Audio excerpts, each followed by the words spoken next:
Le studio Mohamed Gaye alias DJ Mike vous souhaite la bienvenue fidèles chers téléspectateurs de la DTV. waxtu seen émission question de l'heure moo jot 5 ma delluwaat rek di leen jaajëfal ci topp bi ngeen topp programme chaîne de télévision rawatina nag seen émission bi di question de l'heure ni ñu koy amale rek alal bu nekk dañuy toog fii di waxtaane lépp lu jëm ci wàllum actualité ndax yam ngeen actualité du wàllum politique rek yem ca képp dong du wàllum environnement waaye du wàllum social lépp la loo xamante ni rek dafay ñeel li nga xamante ni mooy doxalinu réew mi nag buñ ko waxee am na ay meññeef wala am na loo xam ne sax mi ngi tey ji ci suuf si war a mën a jural njariñu askanuk Sénégal bu lépp jaaree yoon li ñuy wax nag wàllum ressource mu doon ressource minérale wala ressource minière wàllum pétrole ak gaz nag mu mel ni que ni coow lu jëm ci wàllum contrat yi lëmbee na askanuk Sénégal ba ki ci mujjee wax di njiitu réew mi son excellence le président Macky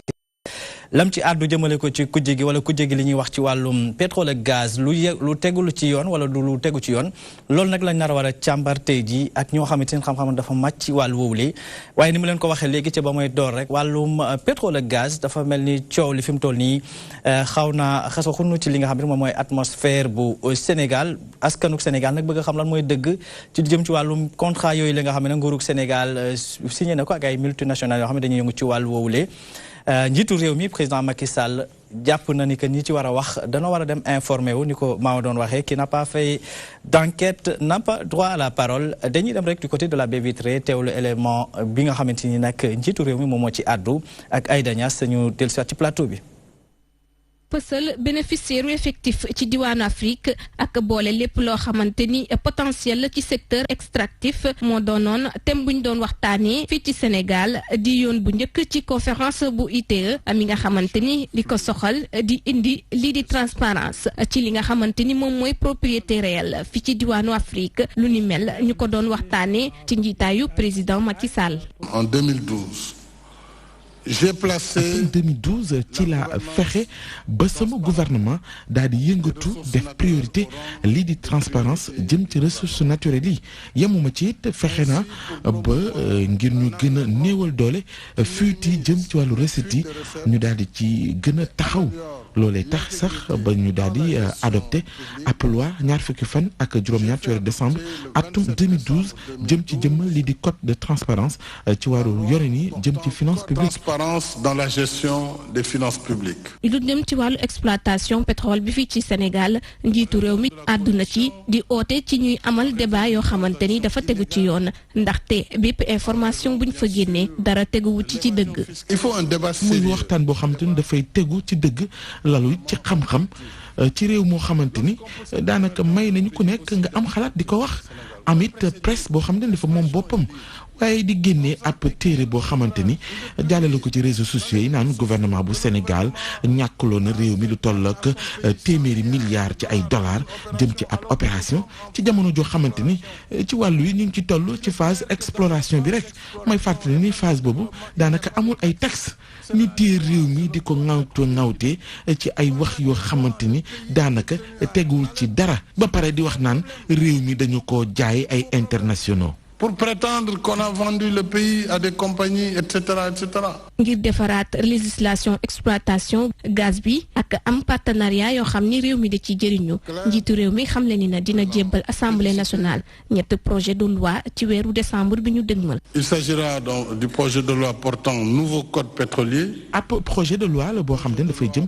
ci ab code pétrolier bu yees waaye dina doon projet yoo xam ne dafa jëm ci anam yi ñuy séddale la ñu nar a jotee ci exploitation pétrole beeg gaz bi waaye ñetteelu projet bi dina jëm ci anam yu ñuy xaatime lii di contenu local yi jëm ci exploitation lii di pétrole beeg gaz bi fii ci Sénégal. Des citoyens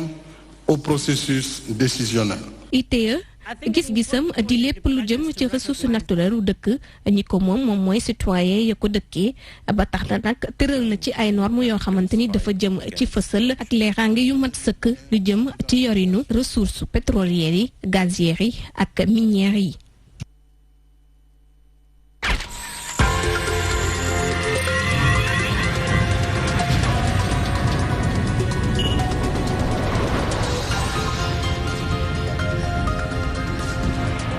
Aïda Mbène Niass ñu lay jaajëfal bu ñu del si waatee nag ci plateau bi ñu am mbégte lool di dalal Ibrahima Bachir Dramé di expert pétrolier ba pare di consultant international xam-xamam màcc na ci jëm ci li nga xam ne nag moom la ñu waxtaanee ci jamono ji Ibrahima ñu ngi lay nuyu. maa ngi leen di fay Mansour di leen remercier ci invitation bi di nuyu sama nantango yi ma fi toogal. di yaakaar ni lépp lu ñu fi wax yàlla na nekk loo xam ne dafay jëriñ réew mi jëriñ askan wi. luy jëriñ réew mi jëriñ askan wi njiitu réew mi ci la woo kujje gi waaye bépp citoyen mu ni il faut un débat sérieux mu mel ni wax ji dafa bari ñuy wax ci wàll wi te maîtriser bu la ñuy wax yow mi nga xamante ni sa xam-xam màcc na ci wàll wi lan la tey jii lañ mën a jàpp ci contrat yooyu le lu ci njëkk rek par rapport ak phase d'exploration bi. waaw li ma ci mën ci wax mooy à la surtout président de la République man damay wax toujours question pétrole ak gaz nañ ko wax simplement. que nit ñi mën ko comprendre. ñu bañ ko expertiser. nañ ko wax simplement rek nit ñi mën comprendre parce que loolu mën na ne mais it nañ ko wax sérieusement sérieusement mooy wax ko ak responsabilité ndax bu ñu gisee li nga xam ne pétrole ak gaz def na ko ci yeneen i réew musiba la ba nga xam ne buñ ciy wax nañ ci wax ak responsabilité maanaam nañu am la bonne information pour mën cee échanger moo mën a jëriñ ci foofu la xalaatee ni xëy na fa lay waxee maintenant de manière générale contrat yi pétrolier yi mi nga xam ne dafa am yoon li wax toujours defe naa dañ ci dellu ci waxtaan bi histoire du pétrole Sénégal commencé wul 2012 commencé wul 2013 te commencé 2014 loolu mën nañ ci dugg waxtaan ci pour mën a leeral parce que loo xam ne amul fekke amul jàng amul expérience amul expertise amul xam-xam yaakaaruma ni mu am njëriñ donc may woote toujours ci samay waxtaan man ci la compréhension des enjeux bu ñu ko defee noonu rek réew mi dana dal danañ am jàmm te nit ñi danañ mën a jubóo. Et la bonne information c'est quoi par rapport ak contrat yooyu léegi est-ce que mënoonoo jàpp ni ko jege di weejee que ni bari na loo xam ne ay dënkte la ci contrat yooyu la. non c'est-à-dire que aujourd'hui man duma spécialiste contrat pétrolier. xam nga pétrole dafa yaatu. c'est-à-dire bu ñu la naan y a 500 métiers codifiés bu ñu la koy wax ci pétrole dañ la bëgg a wax ni xeetu xam-xam ba ci ne dafa bëri. man bu ñuy wax quand même de manière générale contrat yi nga xam ne moom la ñu gis li ci am solo mooy première lecture maanaam man citoyen bi bu ma demee ba nga xam ne ñu def nañu léegi lu am solo mooy léegi contrat yi ña nga koy wone ña nga koy publier boo demee tey ci site yi di nga gis yenn contrat yi boo xoolee ci li ñu gis amul mënuñ ci wax ni Sénégal dafa perte mënuñu ko wax boo xoolee ci li ñu gis parce que ni ñu ko bindee dañu ne man mi nga xam ne maay Sénégal maa moom sama suuf man maa woote parce que aw ma kattan technique aw ma koom-koom buy mën a tax ma génnee mais lii nga xam ne njaglagu yàlla la mu nekk ci biir suuf pour mën ko samay réew mën koo jëriñu donc multinationales yi ñëw di jël si dañuy ñëw ñu jox leen permis maanaam ñu dem seet bu ñu seetee bu ñu gisee ñu door a toog nag waxtaan c'est-à-dire contrat yi par accord la am na contrat boo xam ne seet rek la dañuy seet rek contrat bi mooy dañuy juboo pour nga seet waxuñu dañuy séddoo waxuñu dara moom beneen partie boo xam ne contrat bi dañu naan da ngay seet boo gisee nag ñu séddoo loolu mooy choix wu Sénégal mooy contrat wu partage production loolu mooy choix wu Sénégal ci contrat boobu nag ci première lecture dañu ne leen Sénégal dafa am benn société bu tudd Petrosen Petrosen moom mooy loxowu état wu Sénégal ci mbirum pétrole ak gaz mu ne képp ku ñëw ba ñu jox la te jox bi dafa am yoon lu ñu ñëw rek ñu jox la dafa am benn code boo xam ne bu ñu woowee code du 98 mooy code pétrolier yi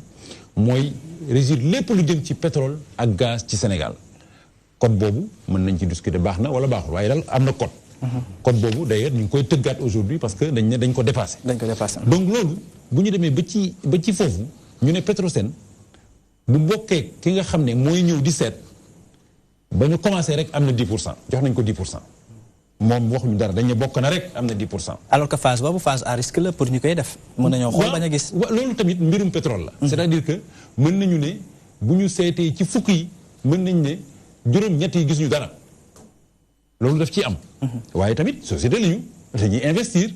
investir tamit ñoom it xam nañu li ñuy def waaye daal loolu mooy li nga xam ne mooy réalité de la chose. alors bu ñu demee nag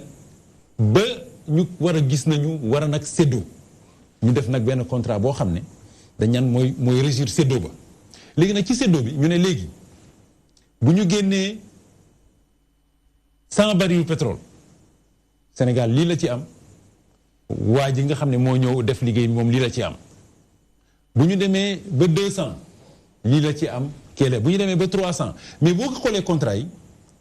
li ñuy juriste di un bon contrat c'est-à-dire boo xoolee ba ca fin ba ca cappaandaw bi Sénégal pertu ci parce que dañu naan plus ñuy monter ci production ba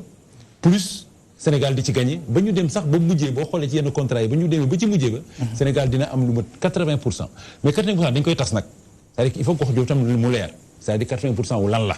loolu nag moo jar a wax loolu moom jar na waxtaane donc de manière générale loolu mooy li nga xam ne moom la ñu d'accord ci première lecture maintenant spécialiste ci contrat yi ñi nga xam ne ay juristes lañu ñoom seen xam-xam màcc nañ ci mën nañu am loo xam ne raw na man sama gis-gisu citoyen ba may gis nii mais aussi li nga jàpp que ni Sénégal pertu ci sama jàpp man li ma jàpp mooy d'accord mënuñu ko wax waxu perte dinañ ci mu am tamit benn partie bu am solo toujours dama koy wax bu ñuy waxtaan ma naan waxu pétrole neex na neexaay boo xam ne yenn saa yi nga dégg ci safaan boo xam ne dañ koy wax nit ñi ree dama toog ci benn waxtaan kenn di wax ni fi ñu toll tey Sénégal ñi ngi jël ay barigo pétrole di ko dugal ci géej gi di ko dugal ci ay bateau yu dem ma ne leer ñi ngay désinformer le temps de la désinformation loolu tam baaxul parce que pétrole kenn du ko def ci ay barigo baril de pétrole bi ñuy dégg du barigo pétrole du barigo comme barigo yi ñun déedéet du loolu baril de pétrole unité de mesure bi la unité de mesure benn baril mooy 159,83 litres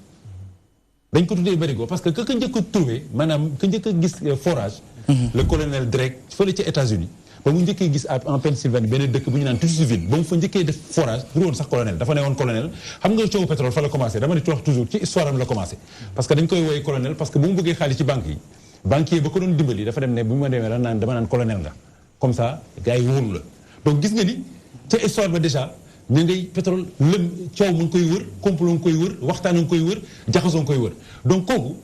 barigo yi mu ndaw yi mu ko doon def fii yooyu fa la bari bi jógee moo tax ñu teg ko bari waaye unité de mesure la ci évolution te pour te dire rek que ci dafa ndaw exemple xëy na dafa xaw a reelu mais am na ci bu ñu duggee ci waxtaan bi am na ci yu bëri yoo xam ne dañu koy dégg safaan la de part et d'autre nag parce que tamit dañuy wax affaire yi di mu demee c'est-à-dire que temps wu économique ak temps wu politique bokkul bon xëy na nag temps wu politique moom beneen wax la mais en tout cas sur le plan purement technique bu ñu bëggee compréhension bu simple bii lañ ci mën a am dans une première lecture mu doon loo xamante ni lu am solo ni mu ko waxee léegi nag et aussi la précision et détail parce que sama mbokku séeréer yi nga xam ne moom ñaga ñaaw dañ jàpp que ni boo waxee baril rek mooy baril yooyu ñuy def ñebbe bu nawet bi jeexee alors que tel n'est pas le cas am nañu mbégte loolu di dalal ci plateau bi Pape Abdourahmane Dabo mooy vice-coordonnateur des cadres de Pastef les Patriotes bu président Ousmane Sonko l'honorable député Abdourahmane egsi la jàmm ci plateau bi. Mansour maa ngi lay nuyu di nuyu sama co-débatteur yi ma fi nekkal yëpp di nuyu sa téléspectateurs yi aussi di rafetlu invité bi ñu invité tey ci plateau bi comme ni ko Bachir waxee ñu ñaan waxtaan bi jur loo xamante ni sénégalais dañ ciy jëriñu waaw ni ko Bachir waxee que ni contrat yi moom li mu ci gisagul wala li mu ci déggagul amul benn ngaañ boo xamante ni nguuru Sénégal wana ci mën a am mu mel ni kàddu yi dafa xaw a warook njiitu sa parti di kii nga xamante ni moom mooy l'honorable député le président Ousmane Sonko. dëgg bon Mansour xam nga affaire yi dafa am coow lu jëpp président yëkkati kàddoom wax mu nekk ku ñu ko xam ne moo jiite sénégalais yëpp te bi mu waxee dafa ne coowal pétrole li di ñëpp ci war a wax te Bachir mu ngi koy wax léegi nee na ñu def ko coow wax ju simple mais lu sérieux parce que xam nga citoyen donc soxlawul nga dégg anglais wala nga dégg chinois pour mën a wax ci wax jooju parce que xam nga loo gis lu nekk dafa am ci lu mu tënku coowal pétrole bi ci code pétrolier 98 bi la tënku loolu c'est de la fiscalité et du droit te tey jii ku mel ni le frère président Ousmane Sonko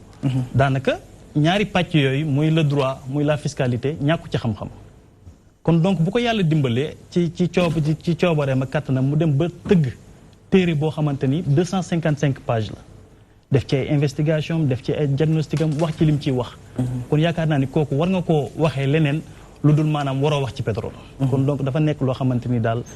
wax ji yanuwul maanaa la lim ciy wax peut-être am na benn base boo xamante ni permettre la tey ji légal bu mën a permettre li muy wax mu doon lu yenu maanaa ndax ni ko Bachir waxee léegi ba fi mu toll nii boo ko présenté nii Sénégalais dañuy jàpp que ni lépp jaar na yoon déedéet boo xoolee gis nga Mansour dafa am loo xamante ni foog ñu wax ko aussi muy lan parce que gis nga pétrole ay gisement la rek c'est des ressources yoo xamante ni tôt ou tard dañ koy joxe waaye tôt ou tard tamit day jeex du lu fi nekk abadan daayiman te loolu boo nekkee ci réew parce que yaakaar naa ni nouvelle constitution bi ñu voté président wax na ci sax ni ci benn article bu mu dajale ne nos ressources naturelles appartiennent au peuple kon donc ressources yooyu bu ko peuple bi moomee day baax maanaam nga diisoog peuple boobu moo gën ngay tëju ci ab néeg di bind ñu soog a génn di leen woo loolu dafa nekk loo xamante ne dañ koy ñaawlu ci njëkkanteel bi ci topp mooy tey jii boo xoolee coowal pétrole bépp li ci gën a fort mooy contrat wu Petro-Tim bi moo ci gën a fort boo xoolee li ci gën a fës dëgg contrat boobu la ndax contrat boobu am na fu mu jaar xëy na bu ñu duggee ci xuusee ci waxtaan bi dinañ ci wax am na fu mu jaar am fu mu jaar vas-y fi mu jaar parce que lu ci rëq-rëq am non xam nga ça a commencé avec l'ancien régime vers la fin de leur seen dernier mandat bi vers la mooy deuxième alternance bi quoi vers l'année 2011 ak démarche yeeg entre Karim Wade ak nu mu tudd société boobu ñu tuddee Petro-Tim mais li ci gën a doy waar mooy bi mu jógee ci étape boobu noonu maanaam mujjantelu loxo yi ancien régime bi fi nekkoon mooy régime Ablaye Wade dafa teer si ci loxo yi ki fi nekk tey jii muy Macky Sall par la continuité de l'état quoi mu teew ci loxo yi Macky Sall signé loolu te loolu bañ koy signé fekkagul ñu créé société boobu noonu société boobu dañ leen a signé contrat ba pare ñaari fan après ñu créé société bi toogaat diir créé société mère bi mu nekk lu doy waar loo xamante ne xel mënu koo nangu nan la ab société di njëkk maanaam société fii mag société mère bi loolu nekk loo xamante ne lu jaxasoo la te yaakaar naa ku ñuy signé contrat te société bi existé gul kooku mënoo répondre critère technique ak critère financier ndax boo koy xayma ci misaal mu ngi mel ni étudiant boo xamante ni mu ngi am bagam dugg pour def benn formation supérieure maanaam inscrire gul sax nga ne am na diplôme am na expérience dañ koy wutal emploi maanaam dafa xaw a safaanoo trop. xanaa présomption que de compétence wala de capacité lañ am ci moom. non parce que li ci doy waar Mansour mooy dafa am yoo xamante ne nii maanaam da nga koy diisoo. dañ koy waxtaani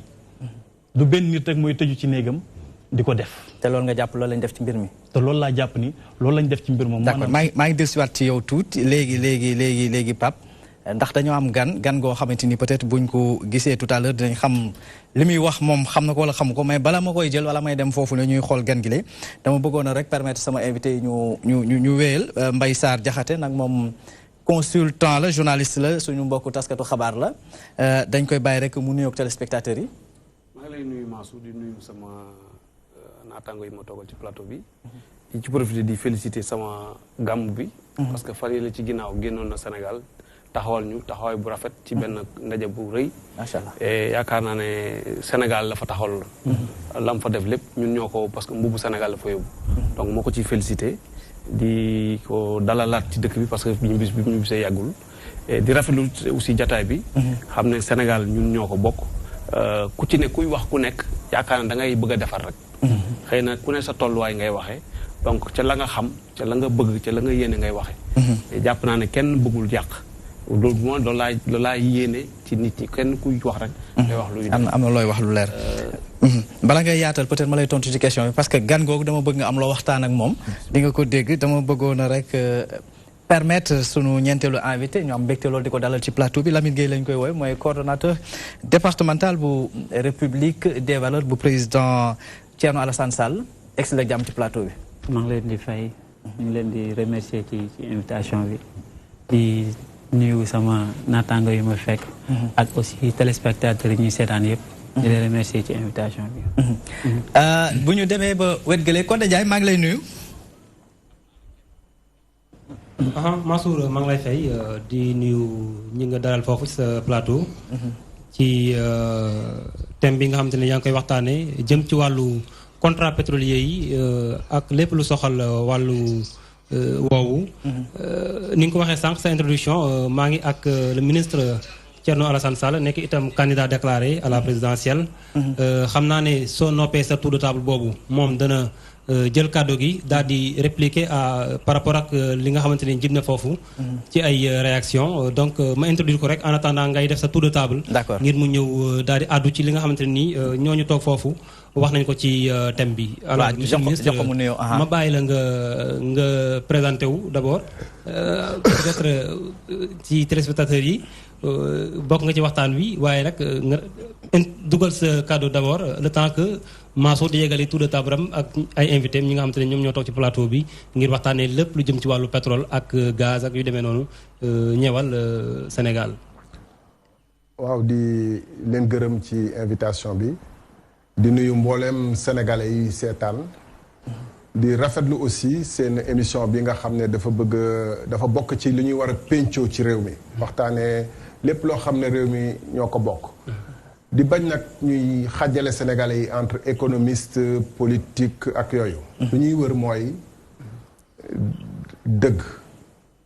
dëgg nag fu mu mun a jógee ak fu mu mun a feete dañ ko war a nangul boroom te jàpp naa ni suñu intervention da doon lu gudd mais dinañ ci tënk ci ay fait yu gàtt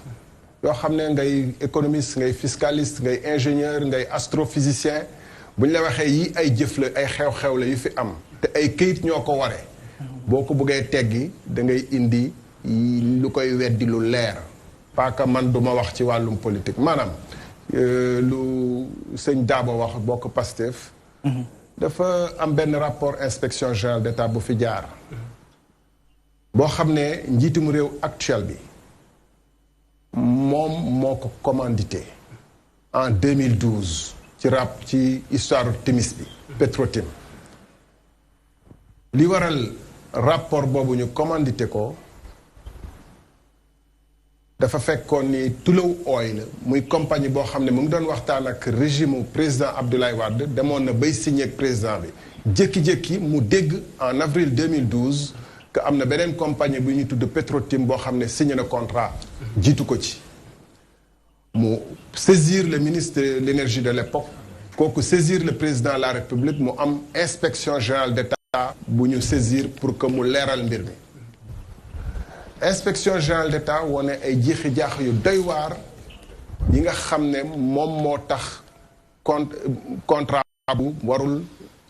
waruñu ko nangu muy contrat Petrotim bi waruñu ko nangu ñaari contrat la d'ailleurs ci ñaari bloc la Rufisque offshore profond ak Kayar offshore profond ñaari contrat yooyu warul valable képp ku bëgg a teggi loolu na dem lire li ñu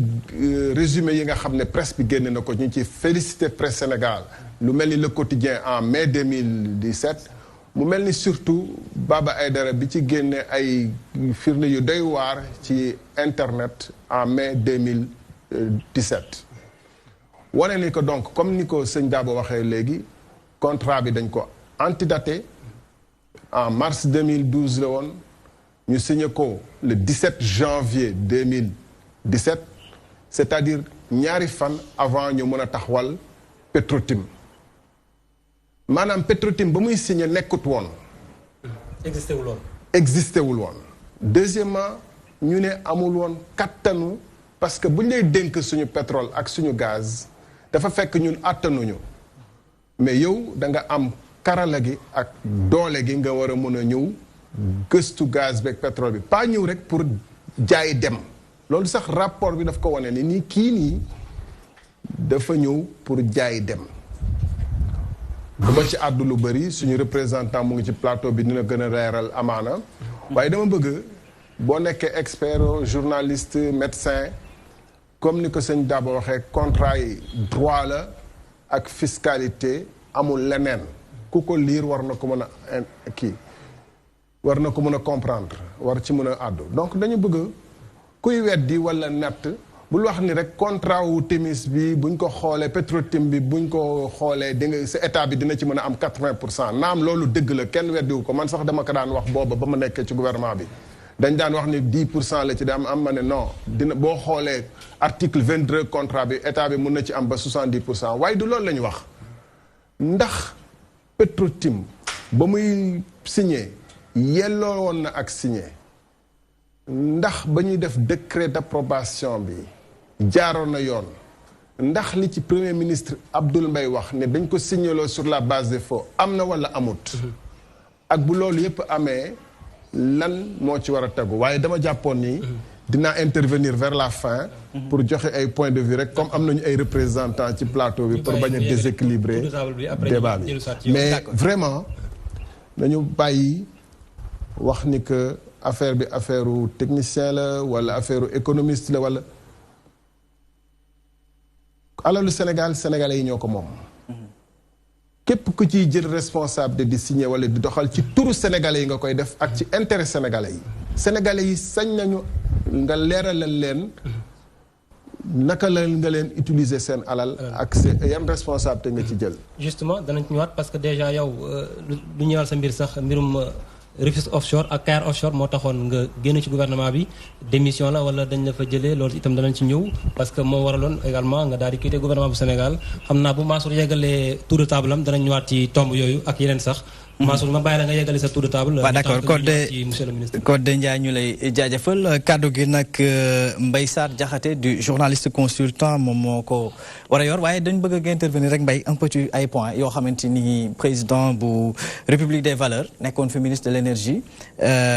jot na ko wax lu jëm ci wàllum te yaakaar naa ni Pape Abdourahmane moom moo ko njëkk a yëkkati fii lu jëm ci wàllum rapport IGE boobu nga xamante ni dañ ko commandité woon te mu décelé woon ñaari vices de forme yoo xamante ni jot nañ ci nekk par rapport au contrat bu Saint-Louis wala bu Kayar xawma Rufisque offshore ñu gis ci que ni am na entreprise boo xamante ñu ngi koy jox ay mbir yoo xam ne entreprise boo xam ne existé gul ñu antidaté def loolu lépp loolu mbir mu doy waar. jërëjëf Mansour man yàlla def na alhamdulilah doon naa jege Petrosen ci ay diir ay at ba am na yu bëri fekke naa wala même mu fekkewul dégg naa wala it bi moo ko déggee ci ginnaaw gi gëstu naa ci alhamdulilah waxtaan naa ak acteurs yu bëri mën naa ne Petrotim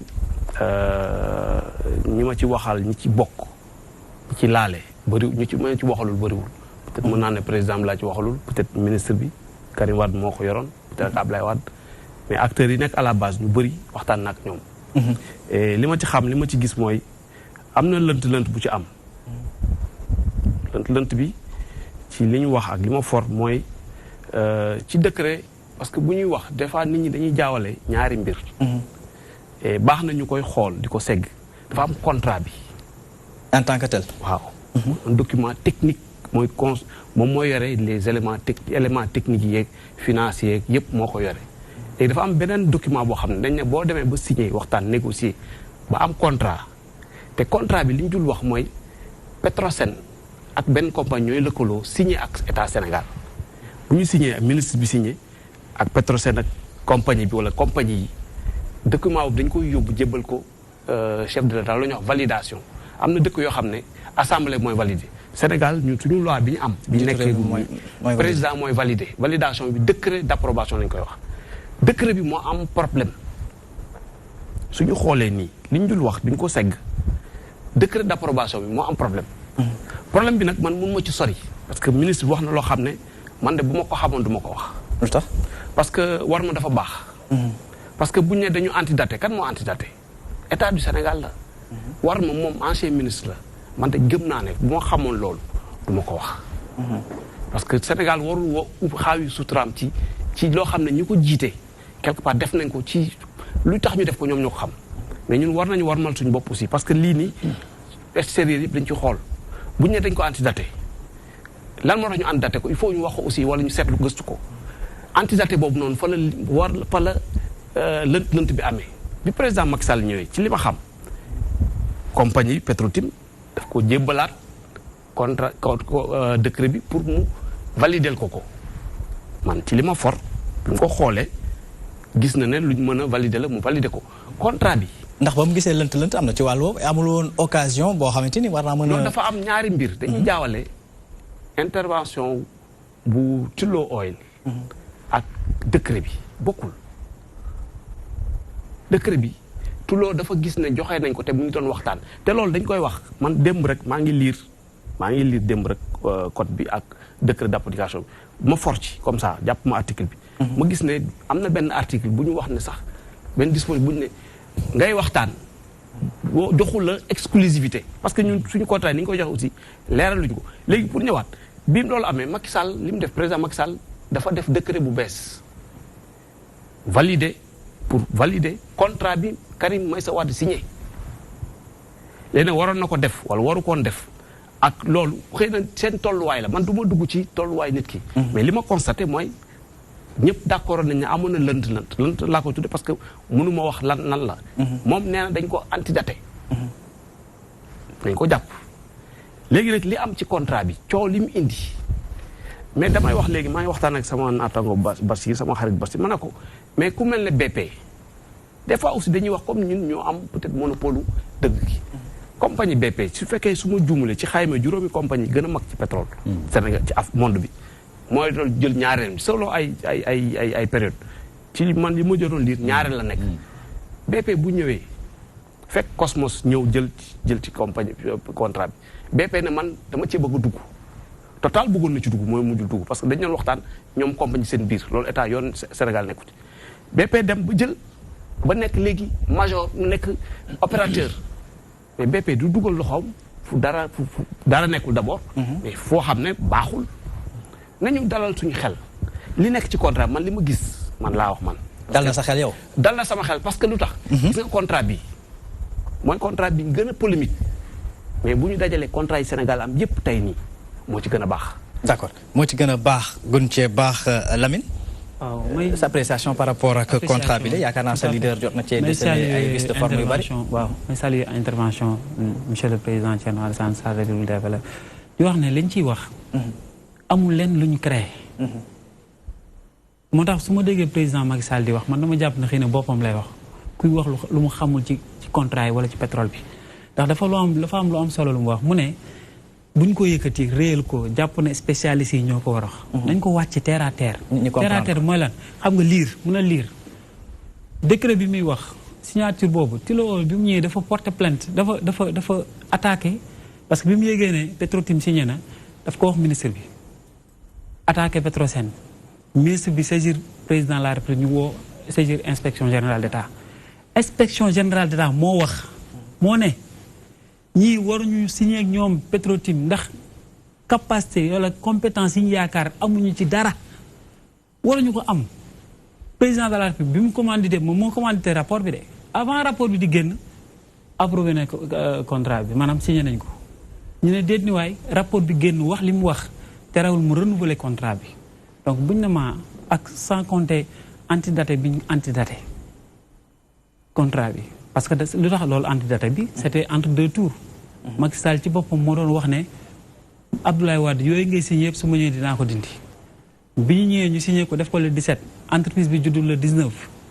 mais loolu pourquoi ñun en tant que sénégalais pétrole muy loo xam ne lu sunu moomeel la ñu ne loolu waruñu ko wax ndax ay lënt mooy njuuj njaaj dañ ko wax lënt mooy njuuj njaaj IGE moo wax inspection générale d'État Thierno Alassane Sall li muy wax nii daf la reprendre lu IGE wax déjà bi ministre bi Aly Ngouille Ndiaye signé IGE dafa def ay recommandations mu ne acte ministre Aly Ngouille Ndiaye ministre de l'énergie c'est risqué c'est improductif c'est inapproprié c'est précipité IGE moo ko wax kenn sosul li ñuy wax yëpp ay ce sont des faits réels quoi. ce sont des faits réels. léegi nag lan lañ bëgg a xam lan moo tax paraki lan moo tax entreprise bële ci loolu wax ba nga xam ne ñoom waxuñu moom moo am exclusivité mais wax na bañ ne kat kii kat daanaka finaliser moo des yow nga génne créer benn entreprise boo xam ne xamul fu mu nekk nga génne créer ne moom nga àndal loolu benn fànn la benn fànn bi mooy question bi ñu naan man Sénégal pertul bu ñu xool am na loo xam ne chiffre valeur absolue rek boo ko xoolee dalay nax boo nee 10% 80% mais man su ma doon jaay sama yére bii. kii mën maa fay 10 000 ba yàgg ma gisaat kii mën ma fay 5 000 100 000 kii jógee fële ñëw ma fay ma 500 000 mais su ma jaayee kii kan ndax perte ma. vente aux enchères. mais loolu la. Total moom moo nekkoon 5e sur la liste. bébé Cosmos bi ñoo mun Total fukki junni yoon 6 lañ la woon. mais kooku beneen dossier. non beneen dossier la dama la bëgg wax ne parce que dama wax li nga wax. mooy li ñu naan lënt bi wax aussi li mu wax ne Sénégal pertul ñaari dossier la. confondre ma ko dafa am Petro-Tim am dossier Total bi. boobu moo waral ñaari dossier Total bi moo waral sa leader mu génn ci. voilà parce que xam nga ñaari wax la. dafa am moo tax ma ne beneen dossier bi. premier dossier bi mooy signature bi ñu si signé ak Petro-Tim lënt bi muy wax. boobu lañ antidaté mooy njuuj njaaj non jarul expliquer parce que xamul tax buñ ko compliqué la. dossier la rapport inspection générale d'État ñooy wax ñoom bu ñuy wax français la ñuy bind. boo amee CM2 sax mën a lire la ñu bind mu ngi mel rek ma bind la benn note nga lire. inspection générale moo ko wax moo ne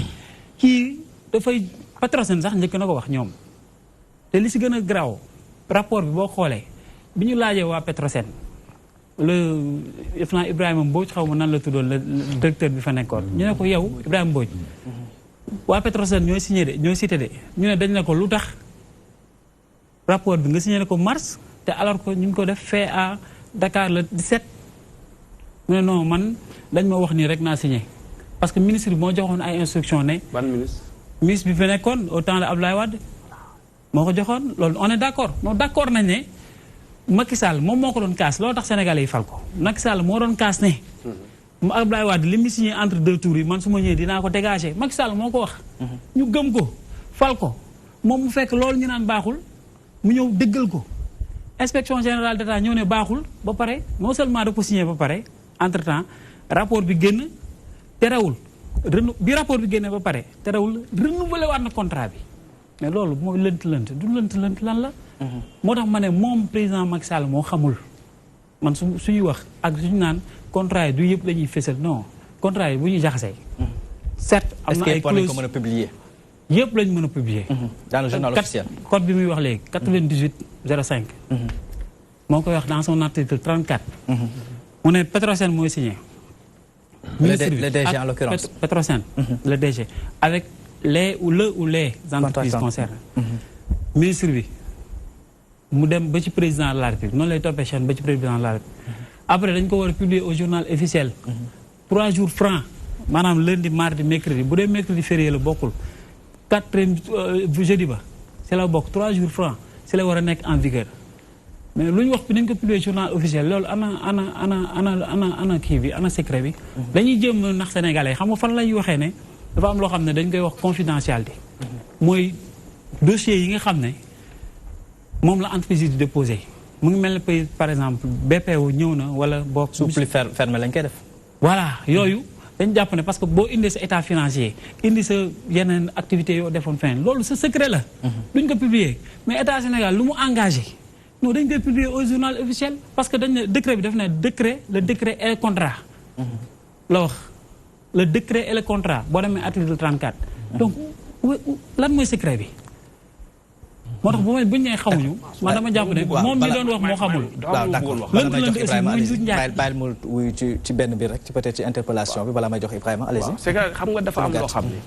pétrole bi kii wax na ko juñ na ko sànq dafa am lu fës 2014 rek ñu ne pétrole Sénégal ñu commencé ci wax gis nga contrat yi man ci li ma jàpp mooy Sénégal bi ñu koy publier dañ ciy perte publication bi ñu def nii jàpp nañ ne lu baax la. itee man sama yi ma am document yi ma am itee laa ko jëlee mais dafa am benn kumpa bu daan am boo xam ne moo daan tax compagnie bu ñëw doo xam bloc bii ki fi newoon wala bloc bii nekk ci wet gi ñaata lan la am tey aujourd'hui ku ñëw toog. dañuy am ay contrat de référence la ñuy wax parce que boo nee diw jox nga ko diw proportion bi nga ko jox moom nga may delloo or am na situation xam ne contrat pétrolier bi ñu koy signé pour jël contrat boobu exemple li ci nekk ci contrat bi kenn du ko gis di ko laajaat parce que contrat la boo xam ne suñu jël ci li ñuy wax les tranches de production partage bi benn contrat yeggul ci niveau mais comme léegi ñëpp xam nañ ko. gis nañ yeneen contrat yi da ngay ñëw ni man kat suñu jëlee am na benn contrat boo xam ne peut-être mën naa ko citer mooy contrat Kern bi am pétrole bi. mais bu ñu jëlee tranche de production yooyu kooku 2004 lañ ko signé mais xamuñu ko woon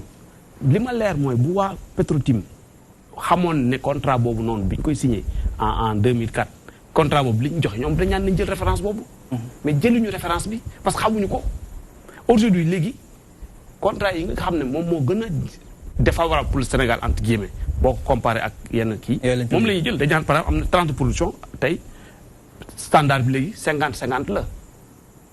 quel soit le maximum de qui maintenant 50 maximum 50 la Sénégal am. keneen gisuma keneen kuy ñëw am. 51% parce que xam na ne kee am na ko. loolu quelque part publication bi da koy indi te nit ñi xamuñu ko. parce que kumpu bi daan am ci contrat yi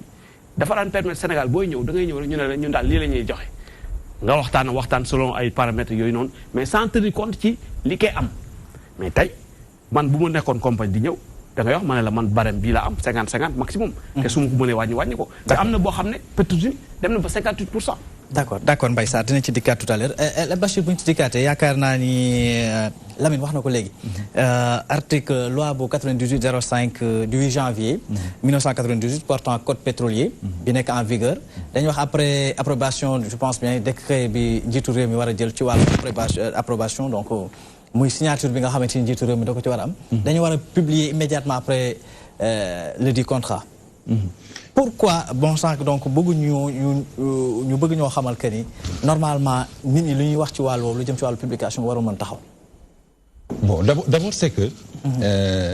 Mansour li mu wax léegi am na c'est une réalité des choses. mais même ma nuyu ministre bi Thierno Alassane ministre de la République du Sénégal ku ma naw la parce que dama gëm ni lépp lu mu wax rek nit ku gëm li muy wax la dama ko gëm man c'est ma conviction profonde ba nga xam ne alhamdulilah rabbi alamin ba nga xam ne tout à l'heure dafa nekk en phase avec man ci benn point nee na moom ba mu nekkee ministre doon na wax ni effectivement contrat yi baax na Sénégal da ci am ba 70%. donc loolu juboon nañ ci alhamdulilah rabbi alamin moom mi nga xam ne nekkoon na ministre ñu jox ko ndombam tànk muy loo xam ne lu rëy la ci Sénégal quand même bu demee ba wax loolu defe naa ni xel yi mën nañu dal ni kii kat ma ngay wax ma nga ci li mu gëm ba léegi d'accord beneen bi ma jubóog moom ci benn affaire man waxuma buñ ko politique buñ ci wax ci politique dama ne buñ ko politiquer c'est différent tout à fait buñu ko politiquer parce que suñu ko politiquer dañu gis ci àddina suñu politiquer pétrole li mu indi ñu ne bu ñu ko politiquer xëy na amaana dina indi lii alors tey waxtaan wi dama leen di dolli remercier parce que damay yaakaar ni tey ak ñii toog ñi nga xam ne dañoo nekk ay ndaw nekk ci kujje politique gëm ni nag Sénégal ëllëg ñoom ñoo koy yor bien sûr jàng nañu am nañu xam-xam te war nañu nag tey ànd ak ñun ñu inaugurer aujourd'hui le temps de l'information. Et la bonne information aussi. Le temps de l'information juste et vrai. Juste et vrai. Madame, au-delà polémique contrat, bi nga xam ne fiscaliste war na ci mën a wax juriste war na ci mën a wax am na li nga xam ne moom la yoon wax mooy li mu relaté léegi c'est-à-dire signé nañu publié nañu warul am problème parce que am na benn code boo xam ne moo fi nekkoon li code bi wax rek dañ leen ko def maintenant code bi mën na baax comme mën na bañ a baax tey bu ñu gisee li nga xam ne moom la gouvernement Sénégal jël comme acte daal di ne code pétrolier bi ci opposition bi waxee ci politique société civile wax ci citoyens yi wax ci bi dafa ne code pétrolier bi nañ leen ko defaraat nañ ko réviser waat defe naa ci loolu la ñu nekk sax actuellement ñu ngi koy defaraat bien sûr alors pour préciser sa question li may wax toujours que man dama nekk ci expertise ou la compréhension des enjeux parce que loolu mu am solo c'est-à-dire ñu comprendre pour mën a bañ a indi safaan moo tax may wax toujours ñu wax ko simplement d'ailleurs après naa leen ko wax man sama contribution binduma livre docteur binduma livre expert bande dessinée laa def bande dessinée aventure benn bande dessinée boo ma may ma woon la ko boo xam ne dañu ne pétrole et gaz au Sénégal comprendre pétrole et gaz au Sénégal comprendre c'est-à-dire dama ne lii mooy pétrole lii lay jëriñ xale bi daal ne président de la République waa daal di ne maître am waa léegi coow li may dégg yëpp ñun Sénégal lu ci suñu yoon mu ne ko lii de la ci président de la République wax moom mooy li mu ci wax waxu mooy dafa ne lii mooy dëgg dafa ne lii la ci wax léegi nag ku ci nekk ak sa appréciation mais am na lenn loo xam ne dafa am benn appréciation ñun ñëpp ko war a bokk muy ban mooy l'information juste et vraie information juste et vraie mooy lan dama lay jox benn exemple concret xam nga wax naa la waxu bërigo pétrole ña ngay jaxase nit ñi naan bërigo pétrole du bërigo pétrole ñu bari loolu xam nga loolu fausse information dama lay jox beneen information dafa am ku ne ci wax ji du fii la ko waxee fan yi la ko wax dégg naa maa ngi di ko dégg mu ne ba Forteza génnee pétrole am Macky Sall dafa signé benn décret daal di ne pétrole bi gaz bi Petrosa nañ koy léegi dañ koy exporté kenn du ko jaay Senelec xam nga loolu c'est pas une bonne information la bonne information mooy ba Forteza génnee gaz ba daf ko doon jox Senelec di ko utiliser ba un certain temps léegi Senelec soxlatu ko mu jël ko di ko jox beneen société bu nekk fii ci Sénégal bëgguma tudd turam pour bañ def publicité parce que c'est privé la xam nga loolu mooy bonne information donc moo tax may apprécier genre waxtaan yi ak intervention ministre bi parce que moom nekk na nag niveau d'information boo xam ne ñu nekkuñu ci c'est important parce que bokkoon na ci nguur amoon na ci ay responsabilités doon ci wax loo xam ne Sénégal yëpp na woon nañ ko ci donc xëy na buy wax yenn yi am na fu mu ko teg foofu mu ko teg nag dafa am loo xam ne du ñu ko wax ñun parce que réew yi noonu lay doxee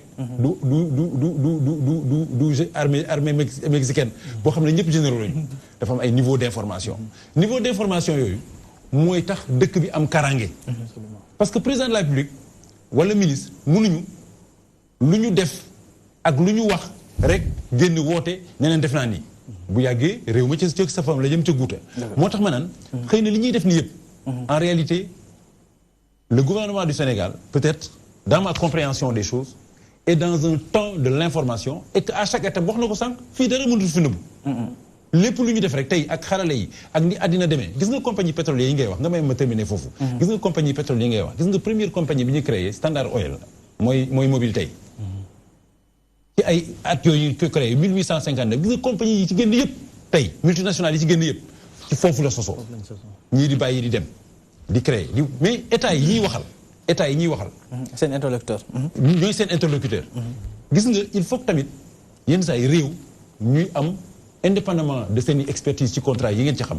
ñuy aussi respecter l'intelligence des Sénégalais contrairement à ce que les gens croient gis nga ci suñu réew après dinaa la ko firndeel ci lu leer lu ma dund ci fan yi gis nga suñu réew avancé nañu trop ci yenn questions yi gis nga société yi ngay gis wala yenn société civile bi maa ngi doon waxtaan ak waa société civile maa ngi leen doon former bërki démb sur la compréhension des enjeux toute la société civile tous les journalistes du Sénégal fii amatul benn journaliste bu ci war a mën a jóg rek bind fi safaan parce que xam nañu léegi xam nañu de manière simple comprendre nañu donc l'information dans les questions pétrolières et gazières est une information stratégique stratégique waaw gis nga booy xool en quoi elle est stratégique voilà man damay jàngale ci benn école fii li ñuy wooyee stratégie des compagnies pétrolières maanaam multinationales yi ñoom naka la ñuy def ba mën a di évoluer ci dëkk yi di wuti permis et cetera et cetera gis nga waxu Petro-Tim boobu nga xam ne moo ci indi coow li yëpp parce que li Baye Dame un grand journaliste di wax ne pétrole Sénégal dafa nekk ci benn fond politico-judiciaire moo tax coow li yëpp bëri gis nga la règle du jeu c'est-à-dire que foo dem rek noonu la dafa am ñoo xam ne seen liggéey xam nga lan la dañ leen di wooye les juniors souvent dañ doon liggéey ci yeneen ay compagnie ñu bàyyi wala ñu retraité wala ñu am ci tuuti xam-xam dañuy former ay entreprise ñu tudd ay juniors lañ leen di wooye de manière générale mooy terme générique bi xam nga luy seen liggéey dañuy wër ci dëkk yi rek di xooli permis fu ñu koy gisee ba jëli ko amuñu capacité technique amuñu capacité financière lépp dafa dépendre ci code ba ñu fay fekk la mu leen di permettre ak la mu leen di may. sont des spéculateurs. ay spéculateurs lañu. waaw loolu te loolu dañ ko nangu de comme dëkk yëpp ko nangu. yëpp ko am waaw mais dañ koy wékk ci normes yañ fay fekk ak code bañ fay fekk. c'est important aussi. mais dafa am solo. parce que kooku ñuy tudd Franck Timis xaw mais moom loolooy liggéeyam c'est-à-dire day wër dem xool yi gis benn fenn ko mu dem waxtaan ak gars yi jël ko. non defal naa ko li may wax dama koy assumer ci télévision laa nekk di ko wax dama ne la il faut qu'on se dise des choses claires dama ne la ci mbirum pétrole dafa am si ñoo xam ne seen i liggéey mooy dem wuti permis yi. ay spéculateur lañ. spéculateur ah. waaw bu ñu jëlee permis bu ñu jëlee permis seen i liggéey mooy xool ñeneen ñi ñu koy jox maanaam ñi nga xam ne ñoom seen liggéey mooy ñëw gas ko génne ko parce que niveau bu nekk question de moyen la mais ñooñu di ko def day fekk ñu fekk fa benn code bu koy permettre yenn yi ñuy def dañuy fekk code bu koy permettre kon nag bu ñu demee ba tey code boobu nekk code 98 ñu waxtaan ba président Macky Sall mi nga xam ne moom mi nga ñëw ci 2012 waxu pétrole jóg mu ne code bi ñu doon def comme niñ ko ni waxee ak man ni ma ko xalaatee code bi baaxul nañ leen ko saytuwaat. dañ ko dépassé dañ ko doon def pour nit ñi ñëw. d'accord defe naa loolu. quand même les spéculateurs là ñi ngay wax noonu. lii problème bi dëgg. xam nga li nga leen waxee lii da nga leen wax. tudd leen. maa ngi la spéculateur nga ne ma waaw mais sunu code nanguwul spéculateur. non tudd ma si. déedéet man maa ko tudd nga ne ma waaw. man maa ko tudd nga ne ma waaw. mais yow yaa spéculateur kenn tudd la mais waaw xam nga d'accord nañ ñi ko tuddee noonu ñoom Franck Timis spéculateur mooy nga xam ne amuñu. dañuy dem wut permis ñëw taxaw ne la jënd bu ñu leen signalé ba pare ñu dem xooli waa ji wala kii ñu jaay ko. loolu la suñu code bañ. non xaaral moom laa la wax xaaral dama ñëw. non. ay juutikat lañu wala ñooñu xam nga lan la ay juuti duñu ay sax ay juuti ay suul bukki xam dañ koy. voilà justement loolu la code bi bañ. loolu la code bi bañ. parce que Franck Timis nañu waxante dëgg xam nga ñun waxuñu pour du question pour politique. pétrole dafa nekk lu doy waar. ni mu la mën a indilee noonu la mën a xañee. dañ nekk réew mu ndóol. Dubaï Sénégal moo ko tànne woon avant muy am pétrole. tey mu am pétrole rek la am Dubaï ak pays golfe yëpp. pétrole boobu yàlla dimbali leen ci ñu dem ba ñun ñëpp ñu leen di naw. donc pétrole boobu nag ñun war nañu jariñ sinon dinañ am pétrole de mais dañu mel ni dëkk yu ma bëggul tëdd fii si Afrique. oto yi sax pour ñu am carburant bu ñu def seen kii ça va être un problème. loolu ma la wax nag li nga wax nii léegi nii on a compris. si vous permettez je termine. en 30 secondes. loolu la code bi di bañ. léegi nag li jaaxal mbir mi li jaaxal sénégalais yi. mooy li ministre bi wax lan moo fi nekk parax gu tax ñu jël waa ji jox ko permis bi te alors que amul compétence service état yi ñoo ko wax ne amul compétence ñu ne déet ni waaye président jël ko jox ko ñu ne déet ni waaye mu renouveler ko looloon jaaxal te président bu ne day changer code bi moom li mu wax ne day indiwaat ci code bi am na ci ba pare mu ne dafa bëgg code bi ñuy publier contrat yi mais loolu dina naa léegi article 34 wax na ko ba pare. am na ci code lu am ba pare maanaam su may changer ne dama ci indi lu bees mais lu bees mooy lu amul woon. xam nga lan moo bees mais lu bees moom loolu la wax non. li président wax li bees ci loolu dina ñëw. dafa am benn pratique dafa am benn pratique. non pas la pour pratique selon le président. on s'écoute un peu dañuy waxtaan. permettre leen Pape s'il vous plaît. man yàlla def na du tey laa commencé wax ci toppatoo affaire pétrole. c'est-à-dire ñu ciy wax ñu bëri. il y a 5 ans. il n'en parlait pas. non dañuy wax pétrole man du ma wax man besoin d'être spécialiste. non waxuma spécialiste waxuma ay contrat la rek waa IGE boo leen waxee xamuñu xëy na pétrole. non dama ne IGE fi ñuy jàngee pétrole. dañ ci commencé jot dafa am pratique. la loi. comme ni nga ko wax article 34 bi effectivement dafa ne ci dernier alinéa dernier paragraphe la ko waxee. waaw le contrat après approbation par décret. le contrat et le décret doivent être publiés dans le journal officiel. et faire l'objet tu crois d'enregistrement. loolu mais dafa am pratique boo xam ne depuis 1960 la première disposition qui régissait le secteur ba tey daaw ñu publier les contrats.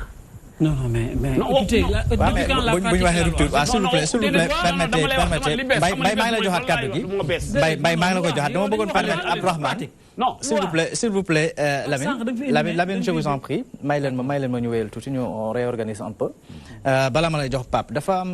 coow li bi mu jibee dafa am ñoo xamante ni ñu ngi au cœur du système parce que su ma waxee le porte-parole du gouvernement di nga xam li mu représenté en tant que tel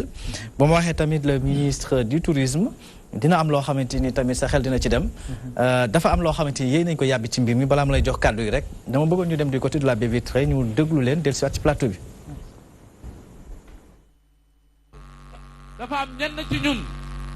ñoo xam ni dañu yaakaar ni le 24 février faluñu président de la république dañuy wut gouverneur du pétrole et du gaz ñooñu dañuy nelaw xam ngeen lu tax. ni ñu war a gouverner gaz beeg pétrole bi président Macky Sall réglé na ko yàgg na li ci des yëpp ay sos la sos bi naka la tàmbalee fiscalité yayuñu kenn waxuñu dëgg teguñu ko fenn sos bi fu mu tàmbalee day contrat yu leerul contrat yëpp dañ leen publier ñoo ko laaj ñu def ko kenn ci ñoom aw àdduwul kuréel gi nga xam ne nag mooy certifié ci wàllu procédure que ni Sénégal modèle gouvernance la ci wàllu secteur extractif muy ITIE yàlla dafa dogal ñibbeeguñu fii la ñu def seen lëlu ñetti fan ne Sénégal premier pays d'Afrique ci wàllu transparence dans les industries extractives ku def loolu président Macky Sall ku def loolu gouvernement au président Macky Sall. waxi pétrole mi ngi bëgg ubbale réew mi defe naa ñi ciy wax li ngeen bind lañ dajale def ko livre ñi ciy wax benn contrat la ñuy wax boo waxee ñu ne la Petrotim Petrotim ci signé contrat bi Abdoulaye Wade la tudd ci signé contrat bi Karim Meïssa Wade la tudd tey jii nii ki doon laaj lu leer ci contrat yooyu moom ak ñooñu ñoo ànd bu bëggee lu leer nee na mi ngi jot kenn ki téléphone te nee na day dem seeti keneen ki kon li ciy lëndëm ñoom ci seen biir la ñoom liñ ci xam ñoom ñi ko signé ñun ñi ko fi fekk xamuñu ko ci donc wax dëgg yàlla lu lëndëm amul. ñu àndoon ci kàddu gi ak ki nga xamante ni moom mooy porte-parole du gouvernement ak ministre du tourisme kàddu yi nag Chantal Badji moom moo ko taataan bu ma ñëwaatee ci yow ci Pape livre bi yéen seen livre bi yéen a bind pétrole et gaz chronique d'une spoliation. Absolument. bindaat lu bees demale ko mais jàpp nañ ni ñi ñu wax que ni ay article de presse ngeen dajale rek tëbbal ko nit ñi boobu ba léegi ngeen di wax ci loo xam ne maîtrise lañ ci dara. xam nga Mansour man moom wax dëgg fa yàlla ñii moom ñi toog fii dama leen a naw lool. ñoom Bachir ñi ak Jaxate mi parce que jot naa leen a lire. ñuy wax loo xamante ne xam-xam la dafa tegu. waaye ministre bi moom wax dëgg fa yàlla ministre tourisme bi moom dafa am lu ko doy ba noppi. ndax ku ñuy jiiñ 29 milliards li jëntee googu di wax ku def ak ku deful ak kii daa tëddee nii daa tëggee nii yaakaar naa loolu waru la. dañoo nekk ci dëkk boo xamante ne nit ñi dañuy fàtte suñuy valeur Sénégal dëkku gor la dëkku jub la dëkku jom la kon yow bu ñu lay jiiñ loo xamante ni ba tey jii di mënoo teggi tuuma gi kon da ngaa war a toog nga noppi. parenthèse boobu rek laa koy tënkal ndax moom mënuma cee sori wax dëgg fa yàlla. di ñëw aussi ci li pour rebondir ci li nga wax ci li Bachir wax sànq xam nga Bachir dafa ne les enjeux dafa am solo. xam nga foog nga xam aussi maanaam pétrole bi lan la mën a jural Sénégal fan la mën a jëm fan la ko mën a yóbbu. am na solo lool. xam nga la nomenclature économique. lu war a ŋànk dëkk ci wàllum économie ñeenti levier la fiscalité mooy li impôts yeeg bagages yooyu noonu les ressources naturelles la monnaie ak li ñuy àbb. Sénégal nekk dëkk boo xamante ni maîtriser wul monnaie mooy le franc CFA ak coow li mu ci am yépp dégg nga experts yi ci wax même bu dul ki nga xamante ne man moo jiite sama parti am na ñeneen ñoo xamante ne seen xam-xam màcc nañ ci wax nañ ci bind nañ ci. beneen bi muy les ressources naturelles yi comme kii ni ko Jaxate waxee sax Sénégal coowal pétrole tàmbaliwu fi léegi. kon yàgg na kon waroon nañoo mën a jéem a anticiper ngir maanaam ñu mën a tënku ci loo xamante ni dinañu jural lu baax ëllëg. gis nga li mu wax sànq noonu dama ko koy nangul de ci benn fànn xam nga defe ne sutura dafa baax dëgg la parce que dëkku valeur lañu nekk. parce que li ñuy sutura li ñuy wax Thierno Alassane Sall moom la ñuy wax sa leader. waaw may ma daaneel. damay daaneel foofu sutura dafa baax ci réew. mais àdduna dafa am ñett dafa am li nga moomal sa bopp li nga bokk ak ci liñ la boole. li nga moomal sa bopp yow lu la neex mën nga ko caa def ndax yaa ko moomal sa bopp kenn boolewul la ci. li nga xamante ne dañ la caa boole da nga cee waslu àq rek mais li nga bokk ak nit ñi nag da nga koy diisoo te loolu président Macky Sall daf ko yéex a def gis nga Bachir mu ngi koy wax léegi code bii mu bëgg a yeesal nii mais baax na donte yéex na waaye li ci gën a doy waar mooy xam nga code 98 bi tëbul tëb rek doon code 98 bi. am na fu mu jaar par ordonnance la commencé. ay décret accompagné ko ba ci première kii bi ñu am code 86 bi. mu xawoon a tane mais code boobu c'était incitatif pour xëcc la woon pour ootal. loolu bu ñu ko fàttee. di expliquer Sénégalais appât la parce que day am ay yenn largesse yenn privilèges yu muy offrir kii multinationales yi les multinationales pétrolières. pour ñu mën a ñëw dugg. mais léegi ñooñu nag boo demee ba seet ni gars yi parce que Sénégal amul capacité financière bu mu mën a supporter ay recherche amu ko bu ñu nee mën nañu def ay recherche dañuy nax suñu bopp suñu budget attanu ko kon donc. code boobu loolu la doon jëriñ te biñ ko bu 86 boobu biñ ko yeesalee moo andi code 98 bi sax gën a xaw a am yum ci dolli war kii lim na ci article ak yeneen ba loolu tax na code incitatif boobu noonu da nga koo defoon pour xëcc mais bi nga seetee ba gis wala ba commencé séen ba commencé gis fii commencé dégg fii mais taxawal nga tëggaat code bi ba tëggin anam boo xamante ne nii sénégalais yi ñëpp dañ ci ko natt boo koy tëgg tamit nga def ko de manière inclusive waxtaan ci ñëpp gën koo yaatal parce que man tey Sénégal Mansour dafa am lu ñu war a bàyyi te jëm koo moytu tuuti. mooy lan diw opposition la bokk diw bokkut ak man gis-gis diw bokk c'est que man ñun ñii engagé wu nañu en politique ci ay parti lañ bokk. mais man Bachir mi gënuma ko Momar mi di journaliste gënuma ko. choix la ku nekk dem militer fii wala nga militer fii wala nga bañ a toog ci biir mais ñàkk bokk gis-gis warul mën a tax ñàkk waxtaan diisoo. mais nag waxtaan nag day nekk loo xamante ne dafa lalu ci dëgg waaye boo tëjoo yow kese signé ay contrat daanaka faxas ba contrat yi nga signé kenn xamul yu bëri dem na nga bëgg ne kaañu waxtaan day xaw a doy waar les dés sont déjà pipés. bu ñuy waxtaan ci lan la ñuy waxtaan sur quelle base. parce que Macky Sall moo taxaw ci kanamu télé dem benn panel xam nga benn kii mondial ITIE bi ñuy wax nii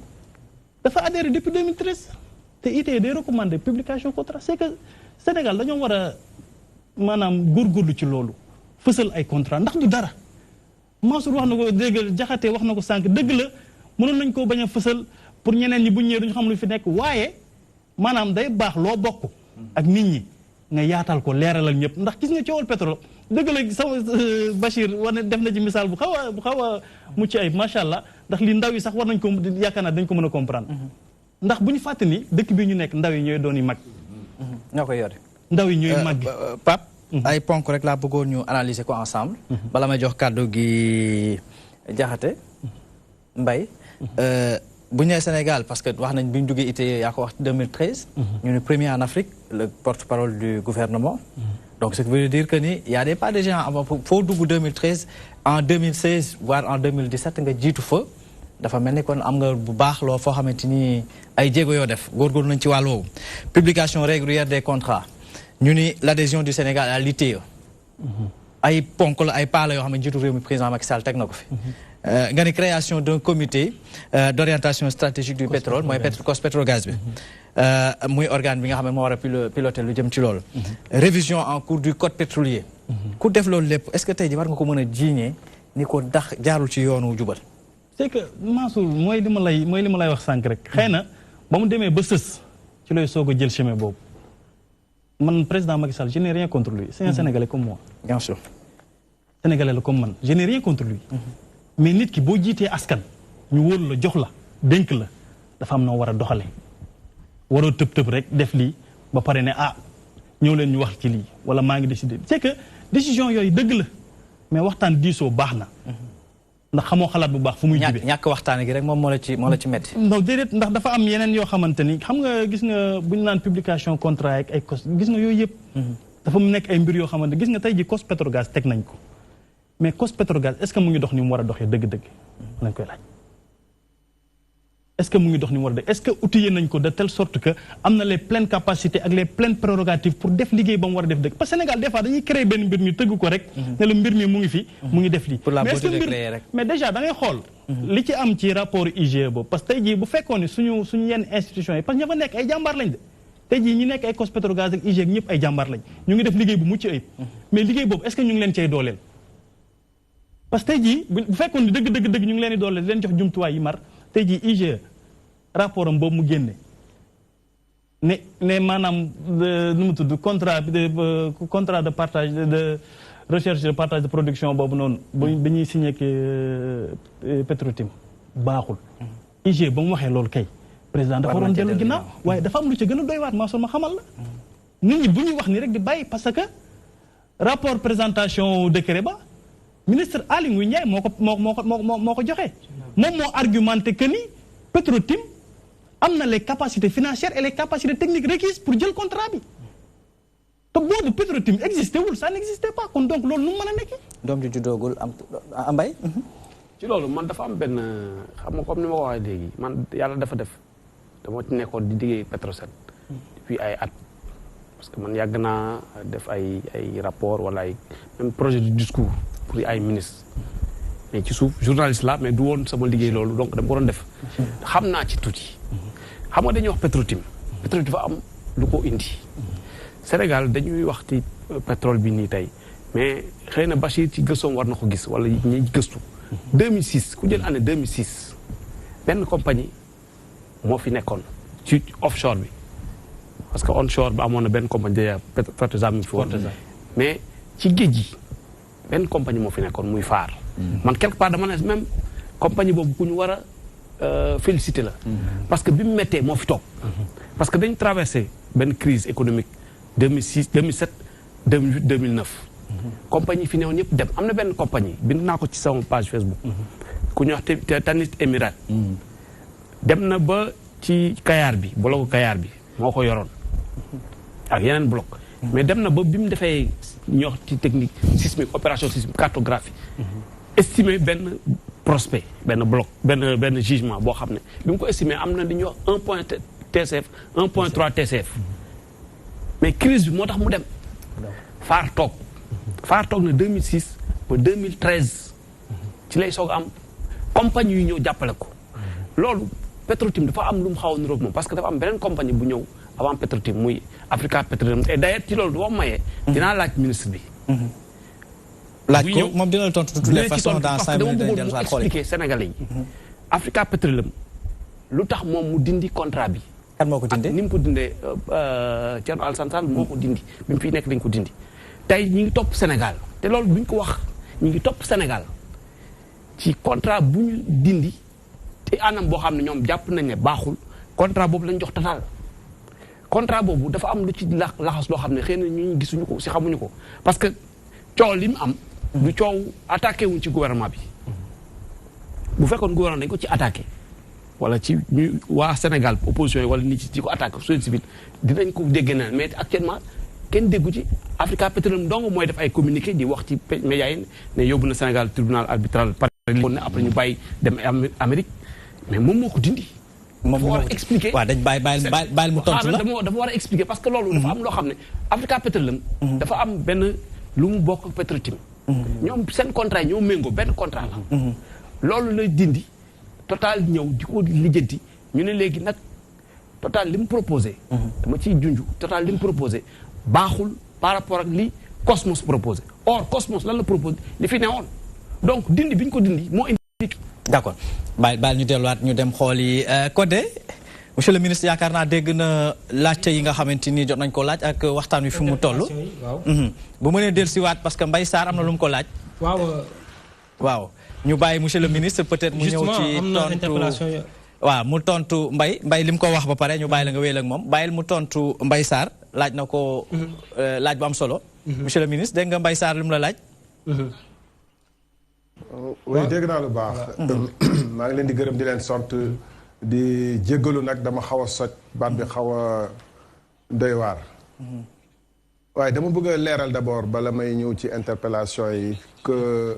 naay dégg sénégalais yu bëri di ne coow pétrole bi dañ ko bëgg a politiser et que Thierno Sall wala Ousmane Sonko dañ ci àddu loo xam ne nañu leeral benn point. D'abord pétrole ak gaz dafa di loo xam ne dafa war a mën a changer fondamentalement dundu nation avenir u nation. li ngeen gisee Dubaï en 71 ay xeer kese la woon pratiquement tey jii bokk na ci réew yu gën a développé au monde ndax pétrole ak gaz. benn doo xam ne aussi mën na tas am réew gis nañu Libye gis yeneen réew donc du ñuy war a foowee dañ ci war a def extrêmement attention. beneen bu ñu nee en tant qu'ancien responsable au ministre war ñu ci àddu damay wax souvent xam nga lan mooy wuutalee loi du silence ak obligation de réserve. maanaam li nga war a noppi wala li nga war a wax dafa fara war nga xool lan moo ci gën a njëriñ réew mi bu dee noppi mooy jëriñu réew mi da nga war a noppi bu dee wax moom mooy gën a leeral tax intérêt réew mi ñu sàmm leen liñ ci war a mën a rattraper ñu rattraper leen da nga war a wax parce que boobaa boo noppee complice nga moom la ñuy wax loi de silence. bu loolu leeree du wax pour bëgg a wax rek wax pour en tant que patriote mënuma nangu ay société naa leeral li mu wax ni ay société ay nit ñoo xam ne dañu jóge fële yokkuñu dara ci koomu Sénégal ani lu ñu dara Sénégal bëgg a enrichir ci ndodd Sénégal ba pare dem seen yoon te loolu moo am ci affaire Petro-Tim bi Africa Petroleum yi du ma ci sori man maa leen génne naam parce que dama jàpp ne dama leen waroon génne te bu fekkente ni gouvernement bi àndu ci woon jàppul ni dama leen waroon génne du ñu jël même Rufisque offshore profond bi jox ko Total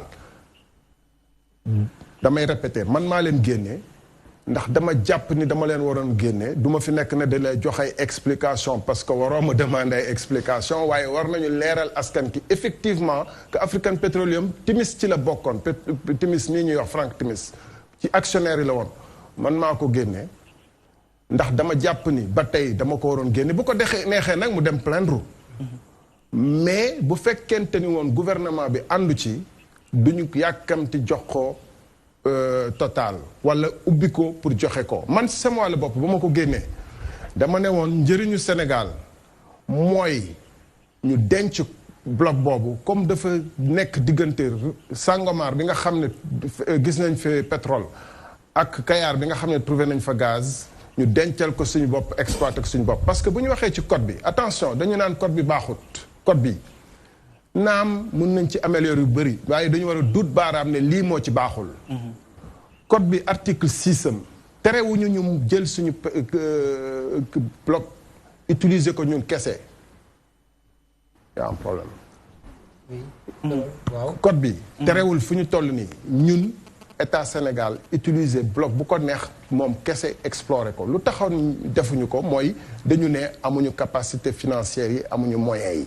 loolu rek a tax mais ba ñu demee ba découvrir pétrole ba yaakaar ne en 2024 dinañ am dooleel bi dinañ am kàttan gi dinañ am expertise bi waruñu jël suñu bloc di ko tayle benn ñaar code bi ci boppam dafa am yu bëri yoo xam ne def ko ci par rapport ak code 86 bi effectivement ay jéego ji kanam la donc bu ñu topp naan code bi baaxul dañu war a dut baaraam ci lu nga xam ne dañuy wax baaxul bi ci des mooy man musuma wax ni contrat yi dañu baax de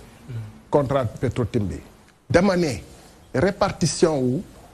10% yi du woon loolu moo am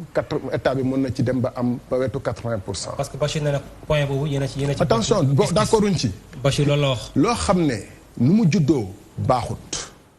nuñ ko tëralee dëppawul ak yoonu réew. ak loowu réew. dëppawul ak intérêt réew. loolu mënut a baax. donte ni Sénégal daf ci perte parce que attention wax na fi yu bëri yoo xam ne expert c'est vrai expert la dinaa ko nangul ak cetera mais ba waxee ni spéculateurs yi dañu bëri ci code ci affaire pétrole. mais loolu tax ñu def code pour dàq leen ci loolu tax ñu def ay conditions strictes ci naka la ñuy jàpp nangoo kenn mën a ñëw ci suñu pétrole bi ñu ne nañu xool saytu ay capacité technique am ak capacité financière am ndax Timis wala Petro-Tim wala Tullow Oil wala Total ku mu mënta doon ndax mus na yëngu ci mbirum pétrole ba def fa ay jaloore ba wane ni li ñu koy dénk lii mën na ko benn ndax donte ni sax mus na ci yëngu waaye moom fu kenn di defaree di amee ci bu dépensé dërëm moom muy dépensé fukki dërëm pour am même résultat bi kooku boo moytu dalay yàqal parce que bénéfice ci biir du bëri donc damay leeral point boobu c'est important deuxièmement ñu ne ndax am na moyen financier ñu ñëw gis ni Petro-Tim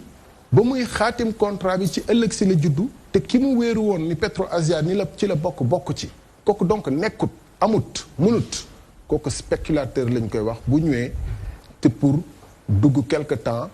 génnaat yóbbaale xaalisam war nañu leeral ci conditions yooyu justement pour xam ndax gagné nañ ci war a perte nañ ci yan anam la Petro-Tim génnee ci Timis génnee ci bloc Kayar offshore profond bi ak Saint-Louis offshore profond bi loolu ab leeral bu am solo lañ ci war a mën a tudd fu may tënkee rek bala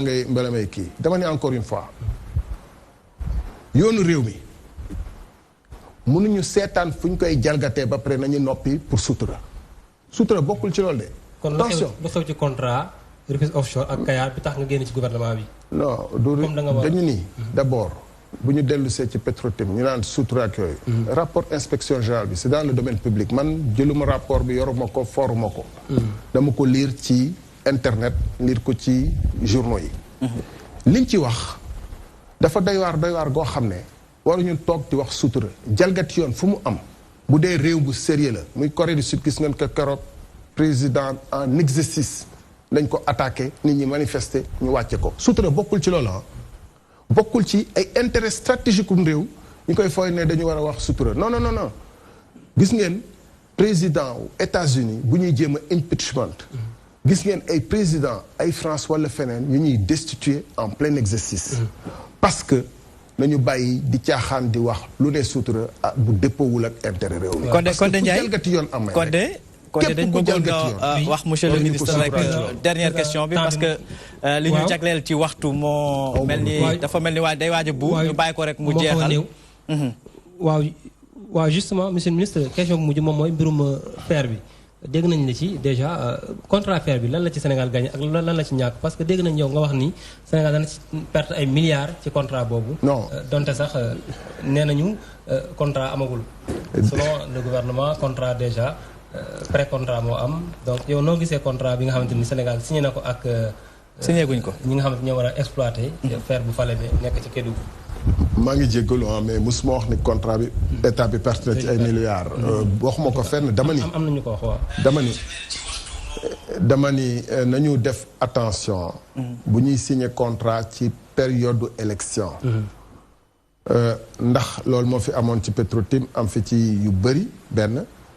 ñaar dama ni nañu def attention ci bu ñuy signer contrat fekk ni. projet bi nga xam ne. comme lu mel ni mine de fer yeeg yooyu. ñi ngi koy signeel mooy génération actuelle ak génération future yëpp. seen représentant assemblée nationale société bi xam yan anam la ñuy signé contrat yooyu parce que ku ndóbin rey sa maam nag boo seeni ñun sañ a daw. wala xaw a tiit. ndax contrat yi ñu fi signé entre les deux tours 2012. ak contrat yi ñu signé à la veille des élections en 2012. war na tax ñu ragal pour conclure définitivement. dama ni ci question wu ñaari Tullow Oil ñëpp xam nañ ko ci affaire pétrole dafa liggéey ci pétrole découvrir même bu dee du compagnie majeure. ci Petro-Tim kenn mësu ko xam fenn kenn gisu ko fenn mu ñëw dugg war nañu xam ci yan anam la génn duggee ak ci yan anam la génnee surtout bu fekkee ni loi nee na voilà. Merci. Li ñuy wax ci Rufisque offshore merci beaucoup monsieur le ministre merci beaucoup à vous aussi Codé Ndiaye ñu leen di jaajëfal voilà ñu ngi leen di jaajëfal lool ak équipe technique bi nga àndal nekk foofu la nga xamante ni nag mooy ci kër Thierno Alassane Sall nekk ministre de l'énergie tey ji mu jiite kuréel gii di parti bi di République des valeurs yow Lamine yaakaar naa sa leader moo jël sa temps de parole dañu bëgg waaw ci ay interpellation yu mu wax waaw parce que on est arrivé presque au terme de l'émission allez-y. ma leeral ci dara parce que gis nga Petro-Tim ak APC ko wax na ko tuuti am na lu bëri li tax Petro-Tim am contrat bi ci APC la jógee parce que ñoom dañu installé woon benn consortium d'abord après dem ci créer jël beneen bloc mais pour ñëw ci dindi bi man dafa am lu ma ci for parce que dafa am jamono bu ñu toog ab kilifa contacté ma ne ma suñu bloc bi dañu koy bëgg a nangu te bu ma sañoon nga xool ak sa contact yi nooy def ba ñu jàppale ñu ci ginnaaw gi lañ ko dindi li tax ma ne ministre ma interpellé ko dafa am lu ci nekk loo xam ne xëy na moom comme xamul historique bi wala intégré wu ko ci li ma dégg boolewu ko ci mooy Africa Petroleum dafa am benn taxawaay bu mu taxawal Sénégal maa ngi koy wax sànq 2006 bi ñu toogee fii amul benn compagnie ñëpp daw défendre ma leen mais moo fi am dañoo ñëw indi seen xaalis dugal ko Petrosen waaw bi ñu ñëwee indi xaalis bu bëri renflouer quelque part keesu Petrosen parce que dañuy wax naan état du Sénégal gañewul dara ci ko mais état du Sénégal contrat boo signé bëreet dafa am lu bëri lu ñuy gagné dinañ gagné ci formation dañuy am xaalis pour formation dañuy am xaalis ci outiller Petrosen même ci ay matériel informatique dañuy am xaalis ci par exemple bu ñu créé benn bureau dinañ jël lu mu bon juróom nit ñooñu dañu toog di dawal bu benn moment ñu am crise seen biir li ñu waroon def ci engagement de travaux loolu moo tax ñu moom bokk ko mais dinaa ko wax parce que dañu non respect d'engagement de travaux la et loolu code moo ko wax mais dañoo ñaan njëkk mi ñu ñaanee njëkk ministre bi dëgër dindi ko mais li ñu intégré wul mooy avant ñu koy dindi Total ñëwoon na ba waxtaan ak ñoom Total histoire Total duñ ko gi parce que Total dafa ñëw wax ak Total ak benn compagnie sud-africaine ñoo njëkk a ñëw mais loolu du secret la parce que xamuñu ko léegi biñ ko nangoo nag ci la Total amee xam déjà information bloc bi parce que ñëwoon nañu jox ko ay éléments mu xam li fi nekk loolu mooy secret des fois ñu xam parce que boo xamul li nekk ci bloc bi booy da ngay ñëw à l'aveuglette ngay négocier bi mu ko dindee Cosmos bi am même modèle de contrat que Africa Petroleum moom la reproposé mais ma ne bu ko dindiloon parce que bu ñu ko continué woon tey nii Sénégal li muy gagné ci contrat boobu keneen ku ñëw tu auras les mêmes tranches. yaa ngi attaqué un ancien ministre qui a été aux manettes sur la base de benn waay bu ma wax benn secret. benn affaire bu ma fa mais waxal sur les sources. dama lay wax moom li mu lay wax ay dossier la lay wax. IGE la lay wax wala dossier yoo xam ne ñu teg la. man xam ne j'aurais aimé vraiment bu dee li ñuy wax ne c'est du sérieux pétrole non booy attaqué da nga koy teg ci non benn waay moom ma woo benn waay benn secret non mais kon il fallait parce que booy attaqué kilifa kii il a été ministre xam li muy wax xam ay secret d'état noppi waale ko lii mu wax ni du question secret lu IG wax la non man waxuma IG de waxuma IG fenn li nga wax ma corrigé la xool ñu ñëpp ay Sénégalais pétrole bi ñu ñoo ko bokk si vous permettez African Petroleum bi African ci bi ngay wax noonu. APC bi ñu ñëwee xam nga lan la. phase d'exploration amul lu muy dugal keesu état li muy def da koy dépenser pour def recherche loolu xaalisam la bu gisee c'est son intérêt bu gisul c'est pas son intérêt ñu xam ne pertinent. amul phase d'exploration gars yi lañu non wax ma ñaata la dugal trésor public. non dama lay jox non trésor bi fii jox ma chiffre yi ma soxla. non dama lay jox. trésor public ñaata la dugal xaalis Sénégal. dama lay jox benn exemple. parce que Africa Petroleum j'ai pas les chiffres pour. waa déglu waa da ngay déglu. waaw Petrotim bi mu ñëwee di. non pas Petrotim. non dama lay jox exemple. waaw Petrotim man c'est un rapport que j'ai. waaw Petrotim a dépensé rien que achat donné li ñuy wax achat donné. il a mis dans les caisses de l'État wala il a dépensé. il a dépensé dans les caisses non attends. dépensé dans les caisses non nañu dégloonte xam nga dafa am ñaari mbir yoo man du ma ko jaawale. Petrosen. Quand quelqu'un investit à Petrosen. je considère que c'est dans l'État. mais c'est pas dans le trésor public. c'est pas dans l'État déedéet. non dama ne xam nga affaire bi lan la phase d'exploration bu ñu koy wax yow da ngay ñëw. mais damay jënd ñu jox la licence. nga non pas ay données du données phase d'exploration boo koy wax. comme Petrotim ni mu signé. Petrotim loolu la. nga jël say bateau dem luy say lépp dem ci géej gi. avant loolu dafa am luy xeeñ. non mais foofu non attends avant loolu dafa am lu ko ji. non exploration laa wax. avant nga wax d'accord d'accord bëgguma ngeen def ko kii propos s'il vous plaît. Pape Abdourahmane s'il vous plaît. rapport IGE bi s'il vous plaît Lamine je vous en prie. Lamine je vous en prie. dafa am lu wax information bu am solo. dafa ne Tullow Oil indemnisé na état 3 millions de dollars wala 3 milliards de dollars. def ko keesu Petrosen.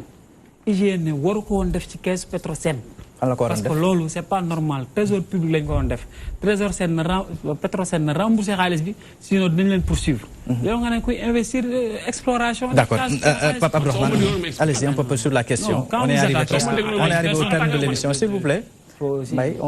s'il vous plaît. Mansour c'est que damay rebondir rek xam nga damaa yaakaar ne waxtaan bi doon na gën a yaatu lii. mais xëy na temps bi moo ñu tënk. waaw temps bi moo ñu xool. c'est que Bachir laa bëggoon a dellu ci benn question rek mooy fi ñu naan Sénégal ñàkku ci dara. c'est que man Bachir moom mën naa ko comprendre. parce que dafa ne maanaam ci ni ñu tëggee contrat yi. mais tey jii boo xoolee livre bi Ousmane Sonko bind. ma naan Sénégal dina ci ñàkk ci kaawu Petrotim bi loo xamante ni toll na ci ay 90 milliards dafa am fu mu ko wekk. parce que dama la jox ay loo xamante ni moom daf ko bind chronologiquement ci livre bi de 250 pages pétrole et gaz au Sénégal chronique d'une spoliation. parce que dafa ne le 30 juillet 2014 ci la Petrotim bi nga xamante ni mii dañ ko jox contrat te existé wul woon maanaam ak la ca lënt yi ca nekk yooyu yëpp malgré tout ça Petrotim jël 90% de ses intérêts de participation cédé ko à benn filiale boo xamante ne mooy Timis Corporation. loolu transaction la. le 19 août 2014 Timis Corporation c'est 60% de ses parts de participation à Cosmos Energy. muy ñaari transaction te boo xoolee d'accord na dinañ d'accord ak ñoom ci benn interprétation mooy li code pétrolier bi wax notamment dans un article 48 mooy dafa ne ma cité le nommément les titulaires de convention ou de contrat de service ainsi que les entreprises qui leur sont associées dans le cadre de protocoles ou accords visés à l'article 8 alinéa 4 sont exonérés pendant les phases de recherche et de développement de tout impôt, taxe et droit au profit de l'État. D'accord nañ foofu mais li ci gën a doy waar mooy le transfert des titres ça n'a rien à voir avec affaire affaire pétrole. C'est une transaction commerciale. Tout l'autre, ça doit être fiscalisé. Faut que le Sénégal doit faire khalis. Parce que faut que li mi andi moy xam nga entreprise bu cédé ay titres joxé ko. Lolu ça n'entre pas dans le cadre de la recherche ni du partage manam de hydrocarbures bobu non. Lolu simple transaction commerciale là. Donc ça doit être fiscalisé. Donc des loi fiscale bi. D'autres répondre ci code pétrolier. Mansour ma leral ko fofu dara. Dafa am lo xamné aussi comme ni may wax engagement de travaux le gars yi di. En 30 secondes bay. Engagement de travaux dañ koy évaluer. Def ko en part. En fait dañ nan cas yi dañuy ñëw boo ñëwee da nga war def sismique selon les superficies. Absolument. bi ma jël nii mooy superficie pétrotype dafa waroon def sismique ci 2 blocs yi 5000 mètres carrés de sismique 2D non 3D effectivement plus 2 forages loolu la ñuy évaluer bu ñu ko évaluer mu ne par exemple 200 milliards je suis à supposer ñu ne 200 milliards dañ koy def en part part yooyu la ñuy jël ne 10% Petrosen ñu dañ koy porter par exemple bu dee 100 millions ñu ne 100 millions 10 millions de Petrosen waroon dugal ñu ne léegi compagnie moo koy porter ci participation Petrosen absolument mu nekk 10%. léegi 90 millions yi des moom moo koy génne mais mooy décaisser les 100 millions léegi nag su ñuy def cession de part bi ñu ñëwee ci PI Cosmos quand Cosmos est arrivé loolu il faut waxu ni ci Cosmos dafa ñëw fekk Petrotim waroon def ay études pour war a def sismique mu nekkul léegi parce que Cosmos li mu dul gis 2015 dafa découvrir gaz Mauritanie bi mu defee évaluation def ñaari forage gis ne jugement bi dafa déborder ci Sénégal mu ñëw Sénégal histoire bi mooy dafa ñëw Petrosen bi mu ñëwee Petrosen ko bloc boobu dafa nekk sous contrat mais demal nga wax ak ki yor kii mu ñëw na ko léegi yow ñaari forage ñëw sismique 3D 5000 mètres carrés nga waroon def man am naa possibilité def 7000 kilomètres carrés à ta place beneen mu ne ko ñaari forage nga waroon def léegi dinaa def ñetti forage à ta place xam nga lu ko waral parce que bi Cosmos di ñëw dafa amoon benn RIC mooy appareil de forage boo xam ne da ko liyoon pour 1 an biir Mauritanie moom la dawal rek dugg moom defaatul sa dépense en réalité dafa engagé wu parce que amoon na moom possibilité def des travaux yoo xam ne léegi travaux yi la jël nature bi la ñuy évaluer en 60% des parts mu jël ko et loolu may ma ci Bachir li muy wax comme léegi soo seetloo BP bi mu ñëwee ana léegi waxatuñu Cosmos parce que Cosmos amoon na doole mais dooleem dafay dem ba benn day takk c'est que jaxate nga baal ma Mansour une minute rek c'est que d'accord naag yow ci li nga wax noonu maanaam part yi ni ñu koy symboliser mooy sismique 3D beeg forage ak yooyu tout ça je suis d'accord mais yooyu ay engagement yu engagement de travaux yu Petrotim jëloon la mais bi nga koy séddee Tilis Corporation mais nan la ko ci yan anam la ko séddee des transactions bi Tilis Corporation di cédé 60% engagement yooyu tamit transaction la kon donc ñooñu cédé nañ ay engagement yoo xamante ne respecté wuñ ko état du Sénégal ba pare am ca xaalis maintenant permettez à El Bachir Ibrahima Bachir mu mën a waxaale mot de la fin parce qu'on est presque arrivé au terme de l'émission on est arrivé même au terme de l'émission avant ñuy kiiat parce que président République des Valeurs war naa tàggoo ak un message peut-être à l'endroit des Sénégalais waaw non c'est-à-dire que li may tàggoo man mooy benn xam ne am na ay avancées significatives il faut que ñu nangu loolu c'est-à-dire que am na ay indépendamment ji coow li daf ci am loo xam ne dafa am avancée significative avancée significative boobu dafay jouer par ailleurs ci turu Sénégal ci àddina parce que loolu tamit dafa am solo moo tax ci compréhension des enjeux souvent damay xeex pour nit ñi bañ a éviter di wax safaan ba mu gàllankoor image du Sénégal à l'extérieur lu tax may wax loolu nga baal ma rappelé ko parce que mbay moo ko wax sànq dama dem ci benn waxtaan bu ñu ma woo fëri ci Rome il y a quelques jours Union internationale des avocats ñoo ma woowoon 80 000 avocats 6 000 présents à Rome pour discuter pour me wax sur le futur du pétrole africain et de jël le cas du Sénégal en modèle bi ma defee speech bi après Fatima Bensouda et le premier ministre italien laaj yi fa génn mooy kenn ku fa newoon ne est-ce que je parle d'un pays africain li ma doon wax ci Sénégal ne lii mooy état des lieux ba lii lañ fa def ba ñu gisee pétrole ba léegi dugguma ci ay considération contrat baax na baaxul dama ne voilà ce qu'on a fait parce que loolu lañ ma laaj lan lañ fa def ba ngeen gisee pétrole bi parce que xam nga ñooñu ñoom ñooy xelal investisseurs yi ma ne lii mooy état des lieux lii de moo fa am ñu ne est-ce que je parle d'un état africain kooku xam naa xamul Afrique ma ne ko mais pourquoi vous me posez la question mu ne parce que li ñuy wax ni dafa innovant par rapport à tout ce qui s'est passé ma ne ko c'est pas compliqué il y a c'est un pays qui est stable sur le plan économique, qui n'a jamais connu le coup d'État, masha'Allah. C'est un pays où le taux d'alphabétisation est très élevé. Nous avons des arabe ou nous avons français. Mais le secret, on a une société civile très responsable et très citoyenne. Et très engagée aussi. Engagée dans les grands combats. Mais on a des leaders politiques assez responsables qui ont compris les enjeux tels qu'ils privilègent les échanges à la confrontation. Et heureusement qu'il y a un président de la République qui, à un certain moment, comprend et prend des décisions. C'est ce réponse que je veux dire. Vraiment, remercier pour les Sénégalais. Merci beaucoup, Ibrahima Bachir Dramé, expert pétrolier, consultant international. En 30 secondes, votre mot de la fin, Pape Abdourahmane. Bon, waaw xana di rafetlu waxtaan bi rek parce que apparemment ça s'est passé dans le calme et dans la paix. Di rafetlu xalaat yi fi génn yëpp ndax ay xalaat yu sell la. yaakaar di ñaan rek Sénégal aussi yeneen plateau yi débat yëpp ci suñu naataangoo yi waxtaanee ci nii ci dal ci sottante xalaat ba nga xamante ne sénégalais niñ ci jëriñu su ko defee nit ñi bët bi ñuy am ci biti ci maanaam ñi nga xamante ne ñoo nekk ci kujje gi parce que du kujje politique rek de parce que ñi nekk ci experts yeeg ñi nekk ci kii yeeg ñoom ñëpp dañoo bokk ci affaire bi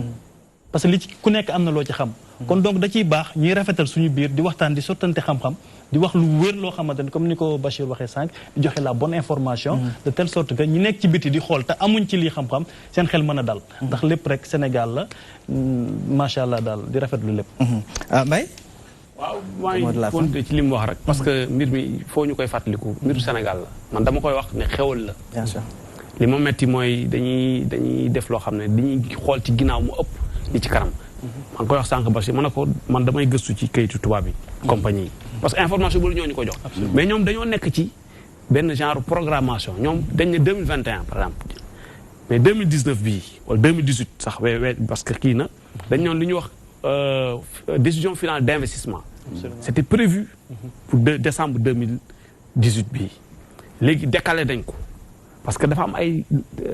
gàllankoor yu am yéex na ci côté Sénégal ci côté gouvernement bi ci Afrique kii accord Mauritanie bi ba mu am impact ñu am décalage mais ñun dañoo war a xool ñun suñu acteurs yëpp fan lañ jëm man wax naa ko ci concertation bi baykat yi dañ leen a fàtte te ñoom ñoo ëppale lu ñu am ci pétrole beeg gaz bi nit ñi xamuñu ko l'agriculture baykat agriculture parce que ndox tey fu ko waay bëgg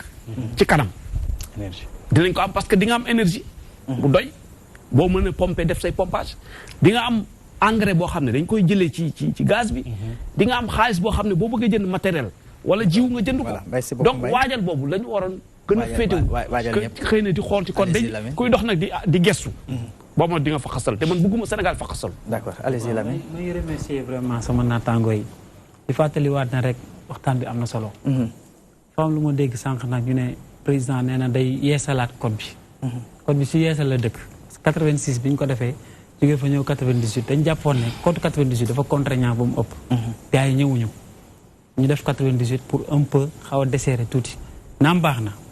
mais man dama jàpp ne vision bi président Macky Sall am nii bu dee moom mooy renouveler code 98 bii ci guutu lañ ci exemple laa lay wax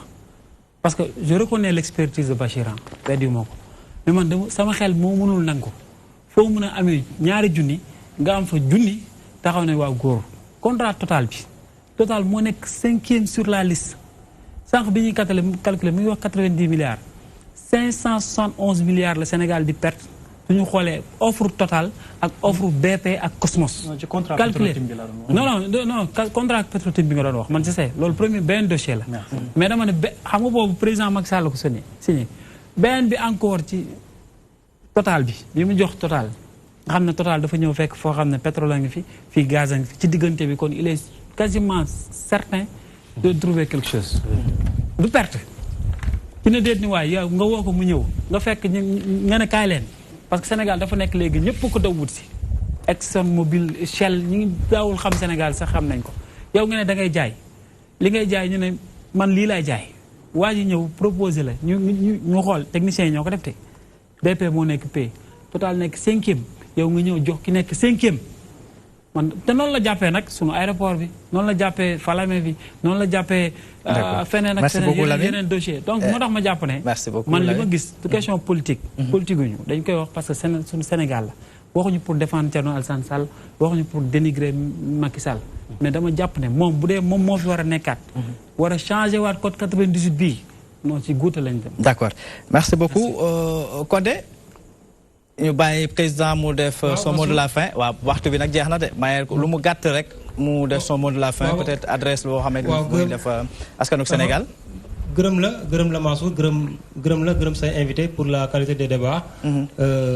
bàyyi rek président Thierno Alassane fàttali ne également candidat déclaré la ci présidentielle bu 2019 président sa mot de la fin pour l'émission parce que jeex na tàkk temps bi ñu tërale woon waaw xanaa gërëm leen sant leen ci liggéey bu am solo bu ngeen di def ci vraiment depuis fan yi yëpp ci ressources naturelles yi seetaan naa seen émission bi semaine dernière ak bii di wax benn affaire bu am solo ñun peuple sénégalais moo ñu mandaté du ITIE du communauté internationale dañuy wax tey jii nii di langaamuñ ci ITIE wala communauté internationale waaye dama jàpp ni que ba Mediapart bindee ci président Sarkozy ci affaire Mediapart journal français ba mu bindee ci président Sarkozy ci affaire libyen yi ak le financement wu campagne am dañu ubbi enquête di ko saytu ba président Trump ñëwee am lu journaux américains yi Washington Post ak yooyu wax ci moom teg ko ci ay firnde dañu ubbi l'enquête bu fekkee ni dañuy bëgg a bàkku ni suñu réew bu am taxawaay la bu am solo la ci àdduna bi transparence ak yooyu justice moo war a coow li fi mu toll intervenir ak assemblée nationale nekkatul coow président de la république ancien ministre ak yooyu parce que manifestement sénégalais yëpp xam nañu am na lu xew bu benn ministre boo xam ne xam na dossier moom moo géré woon dossier Total beeg Petrotim bi demee ba bàyyi dem yoonam ci bés boo nga xam ne ñëpp dañu toog gis ni dafa waroon signé mu signé am na lu xew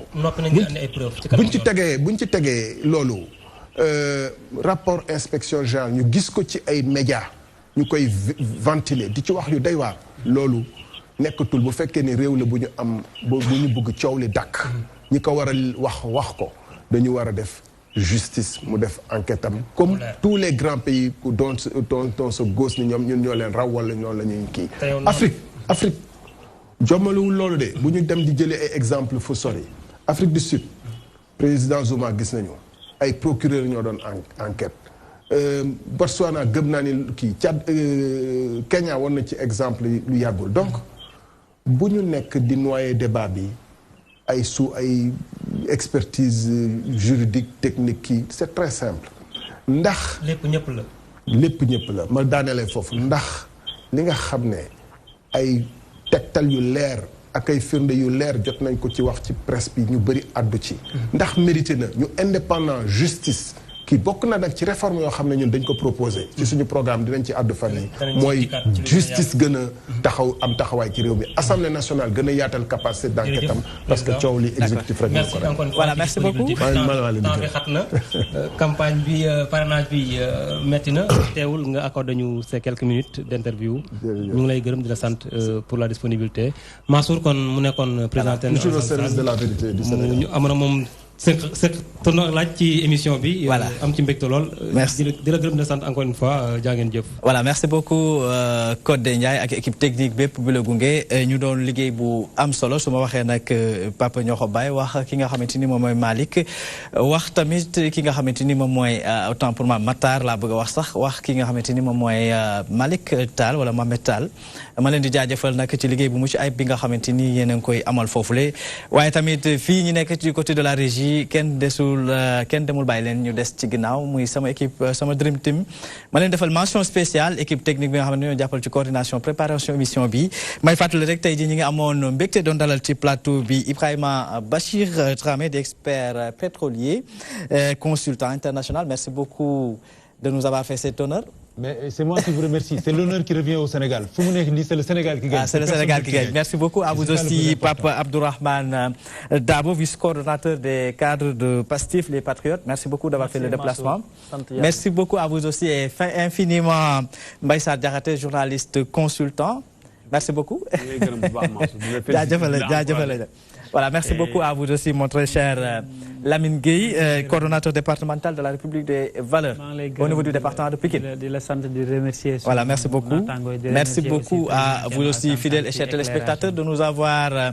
tendu une oreille attentive di ñu gunge nag saa su nekk rek ci émission bi mention spéciale ni ma ko waxoon rek équipe technique bi nga xam ne nag moom mooy jàppale ci préparation coordination émission bi mention spéciale aussi à la rédaction de la DTV di leen jox dig daje alal bi ñu dégmal avec toujours le même plaisir.